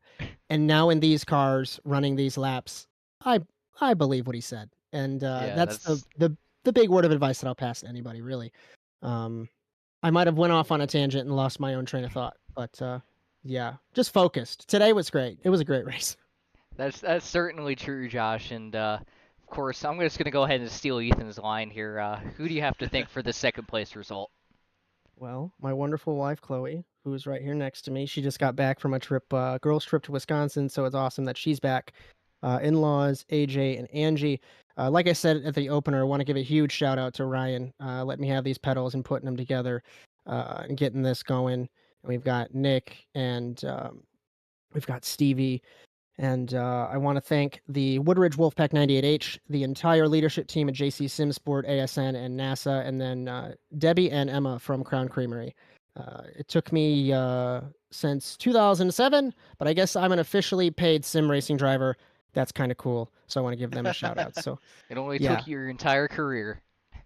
Hey, man, I was at a fair, and we visited them, and they handed me a wad of cash, and they said, "What can this get us?" And I said, "I'll figure it out." And here we are. Hey, there you go. Well, thank you for coming to talk to us, Josh. I hope that sponsorship pans out for you. That's fantastic. And, well, I wish you the best of luck the rest of the season. I hope to see you next week. And, well, hopefully you can add one last trophy to that trophy case of yours before you head off into the retirement home with Victor over here. I'm trying so hard. Thanks, guys. That was Josh Mertz, our second place finisher. And with that, let's finally get our race winner into the booth. Brian Sawyer with us. Hey, Brian, this is Ethan and Victor in the ASM booth. You got us? Hey, guys. How you doing? Doing good. You sound very elated over there. Kind of a David beat Goliath kind of story tonight. Able to beat Kieran Liflander in a race he was in. That's definitely something to hang over your head. I know he ran into a little bit of issues tonight, but something I did notice earlier this season, you quipped to me when you won your race earlier this season. I believe it was at IRP when you told me, "Yeah, this is customary. I win one race every year." Well, how about that? You get 2 trophies in the case this year. How does that feel? It feels pretty good. If you asked me 24 hours ago if I'd even be in this race, I was going to say no. I was doing some races last night. My wheelbase decided to just brick itself. Shout out to Micro Center for having one in stock while I work out a warranty through Moza. So went there today, picked one up, and got it all working before the race. So pretty stoked about that. But yeah, race was pretty good. At the beginning, I don't know what Kieran was doing. It looked like he was trying to stick his nose on an over-under on a curve where everybody's going to slide out wide, regardless of what you do. So I don't know why you try the move, but yeah, it looked like he struggled in Cowboy all night. First in his heat, or else he, whatever, yeah. I think it was in his heat. He lost it. And then, yeah, he was doing something weird with the berm and the handbrake, causing the car to go out right, but instead of left. So, I mean, I'll take it. Shout out to Tom for saying, "Do you want to go at some point?" And I go, "Of course. I'm not going to say no." So, yeah, pretty stoked.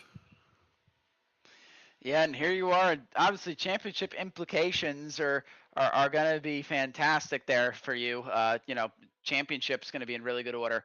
But one thing I will do quick before I move on to my next question. Let's shout out Josh's friend M Micro Center for allowing both of our top 2 drivers to race tonight. Both of you actually had mechanical problems, and both of you were able to solve it right before the start of the race. So that's pretty cool there. So shout out to Micro Center for that.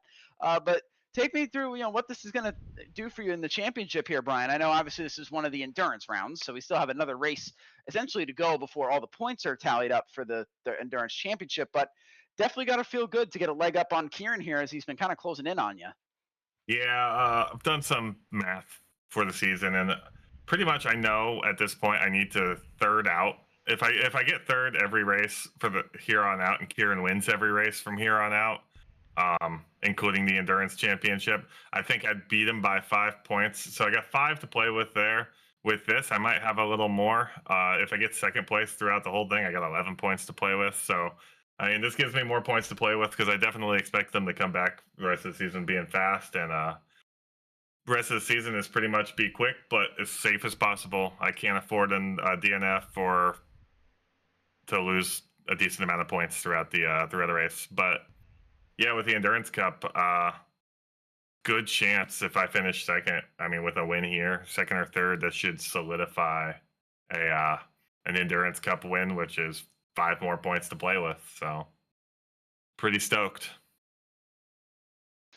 All right, with that, Victor, you have any questions for our race winner here tonight? Yeah, Brian, of course you did defy the odds tonight with the wheel issue there and coming through the field there and winning the race. But with Josh coming behind you there, it seemed like he had a little bit of pace on you near the end of the race. Were you a little bit worried about that and thinking he might actually catch you there, you know, having to run the perfect laps so he wouldn't? I don't want to sound rude. No. I was running safe laps. I wasn't pushing as hard as I could. I knew he was about a second and a half. If he got below the second, I'd start pushing corners harder and get it back above a second. It's very easy on this track, especially like with the loggers jump, to take it weird. And I mean, you saw Eric tonight. Eric hit it weird and flipped out of the track. So it's very easy to do. But yeah, so you just take it safe, take it clean. Don't focus on speed until you have to. Absolutely played it safe and was able to pull away with the win. Brian, do you have anyone to thank for this result tonight? I gotta thank my wife for saying, sure, let's go to Micro Center today. So big shout out to her. Shout out to my mom, my family, my teammates, Eric and Tom, Eric's mom, Tom's mom, all you guys up here in the booth. And I think that's it. All right, well, thank you for coming to talk to us, Brian. I got one more. Oh, you got one more? I got one more. Thank you, Chris Leone, for making me run this combo more times than I want to. All right. Well, thank you for coming to talk to us, Brian. Hopefully we get to talk to you next week as well at Navarra. Definitely going to be a tough championship to grab, but hopefully you got the best of odds. Oh, yeah. It's going to be a tough one. Have a good night, guys. You as well. All right. That was our race winner, Brian Sawyer, in the booth with us. All right. Well, with that, we'll kind of cool off a little bit. Let's kind of wind out the show here. And, well, what an eventful night of racing that was, for sure. All right, Absolutely. So cameras all season on ASN are brought to you by Whiplash SimCams. Be sure to check them out at facebook.com/WSimCams. Thank you, Andrew Cardinal IV, for your camera support. The intro music for the NASA World feed was produced by Alex Abetti. If you like what you've watched tonight here on the Automo Sports Network, be sure to like and subscribe to make sure you're notified for all of our future broadcasts, along with our short-form content, courtesy of Jess Rakowski. And be sure to hit the bell as well to be notified every time we go live. We're live usually once every Sunday, Monday, Thursday, and Saturday. Quickly go over our schedule for the upcoming week here. NASA Rallycross Contenders Round 7 is at Crandon this week as well. It's tomorrow night at 9 p.m. Eastern. You'll have Justin Robichaux and Brian Sawyer with you for that race. The Torque Sports Car Series continues to roll on. Road 3 at Road Atlanta. 8:30 p.m. Eastern. You'll have, that is this Thursday, you'll have Josh Mertz and Victor Vallee in the booth for that race. The crown jewel of NASA Rallycross is NASA Rallycross Supercars. That's this Saturday, 2 p.m. Eastern, is the best in the world duke it out here at Crandon. As this Saturday, 2 p.m. Eastern, you'll have Josh Mertz and Brian Sawyer in the booth for that race. And me and Victor will be right back with you here for NASA Rallycross Futures and Lights Round 8 at Navarra. That'll be 8 p.m. and 9 p.m. Eastern, respectively. And with that, Victor, I'll get your final thoughts on the evening. Quite an eventful night, both in Futures and in Lights. Just take me through what overall happened and just the disbelief that, well, we didn't have the Kieran Liflander podcast here tonight. Yeah, we're taking another week off from the Kieran Liflander podcast. Surprising, especially with the pace he showed in qualifying, and So unfortunate, but we do see that a lot with the guys who are really fast on the rallycross tracks, who don't have the experience around here. They end up making a couple mistakes here and there, and sometimes costs them in the end. And it definitely cost Kieran for sure, and that's really unfortunate for him. But Brian Sawyer was able to capitalize on that. And Ethan, I'm tired. I want to go home. Well, join Josh Mertz in the club of being tired. I think I'll join you there as well. Definitely quite a long night of racing here. This track is a very long track, so going around it takes a lot longer than a normal race. So yeah, thanks for sticking with us, everybody. Yeah, absolutely. Yeah, this was a nearly 3-hour show, so thank you guys for, if you're still here, for sticking around with us. A lot of action that we had here tonight was absolutely worth it. My takeaway as well, the Lights Championship seems to be coming clear for Brian Sawyer. We all thought before the season Kieran Liflander had this unlocked, but with the missed races, some life stuff, and others, the hurricane, the DQ at Indy, and now this race, all of a sudden, you heard what Brian Sawyer was talking about in his calculations. He's got a very legitimate shot at this championship, and boy, it's going to be a hell of a drive if he can get there, but if he can do it, it's truly a David beat Goliath story if he could pull it off. Absolutely. And with that, we'll wrap up here so you can get back to bed there, Victor. The checkered flag has fallen on the evening. From all of us at the Automotive Sports Network, from Jess Rakowski, Justin Robichaux, Cody Erdman, Josh Mertz, and Victor Vallee, my name is Ethan Halsey. We hope you enjoyed tonight's coverage of NASA Rallycross Lights and Futures here from Crandon. We congratulate our winners, Zachary Goddard and Brian Sawyer, and be sure to join us next week in Navarra.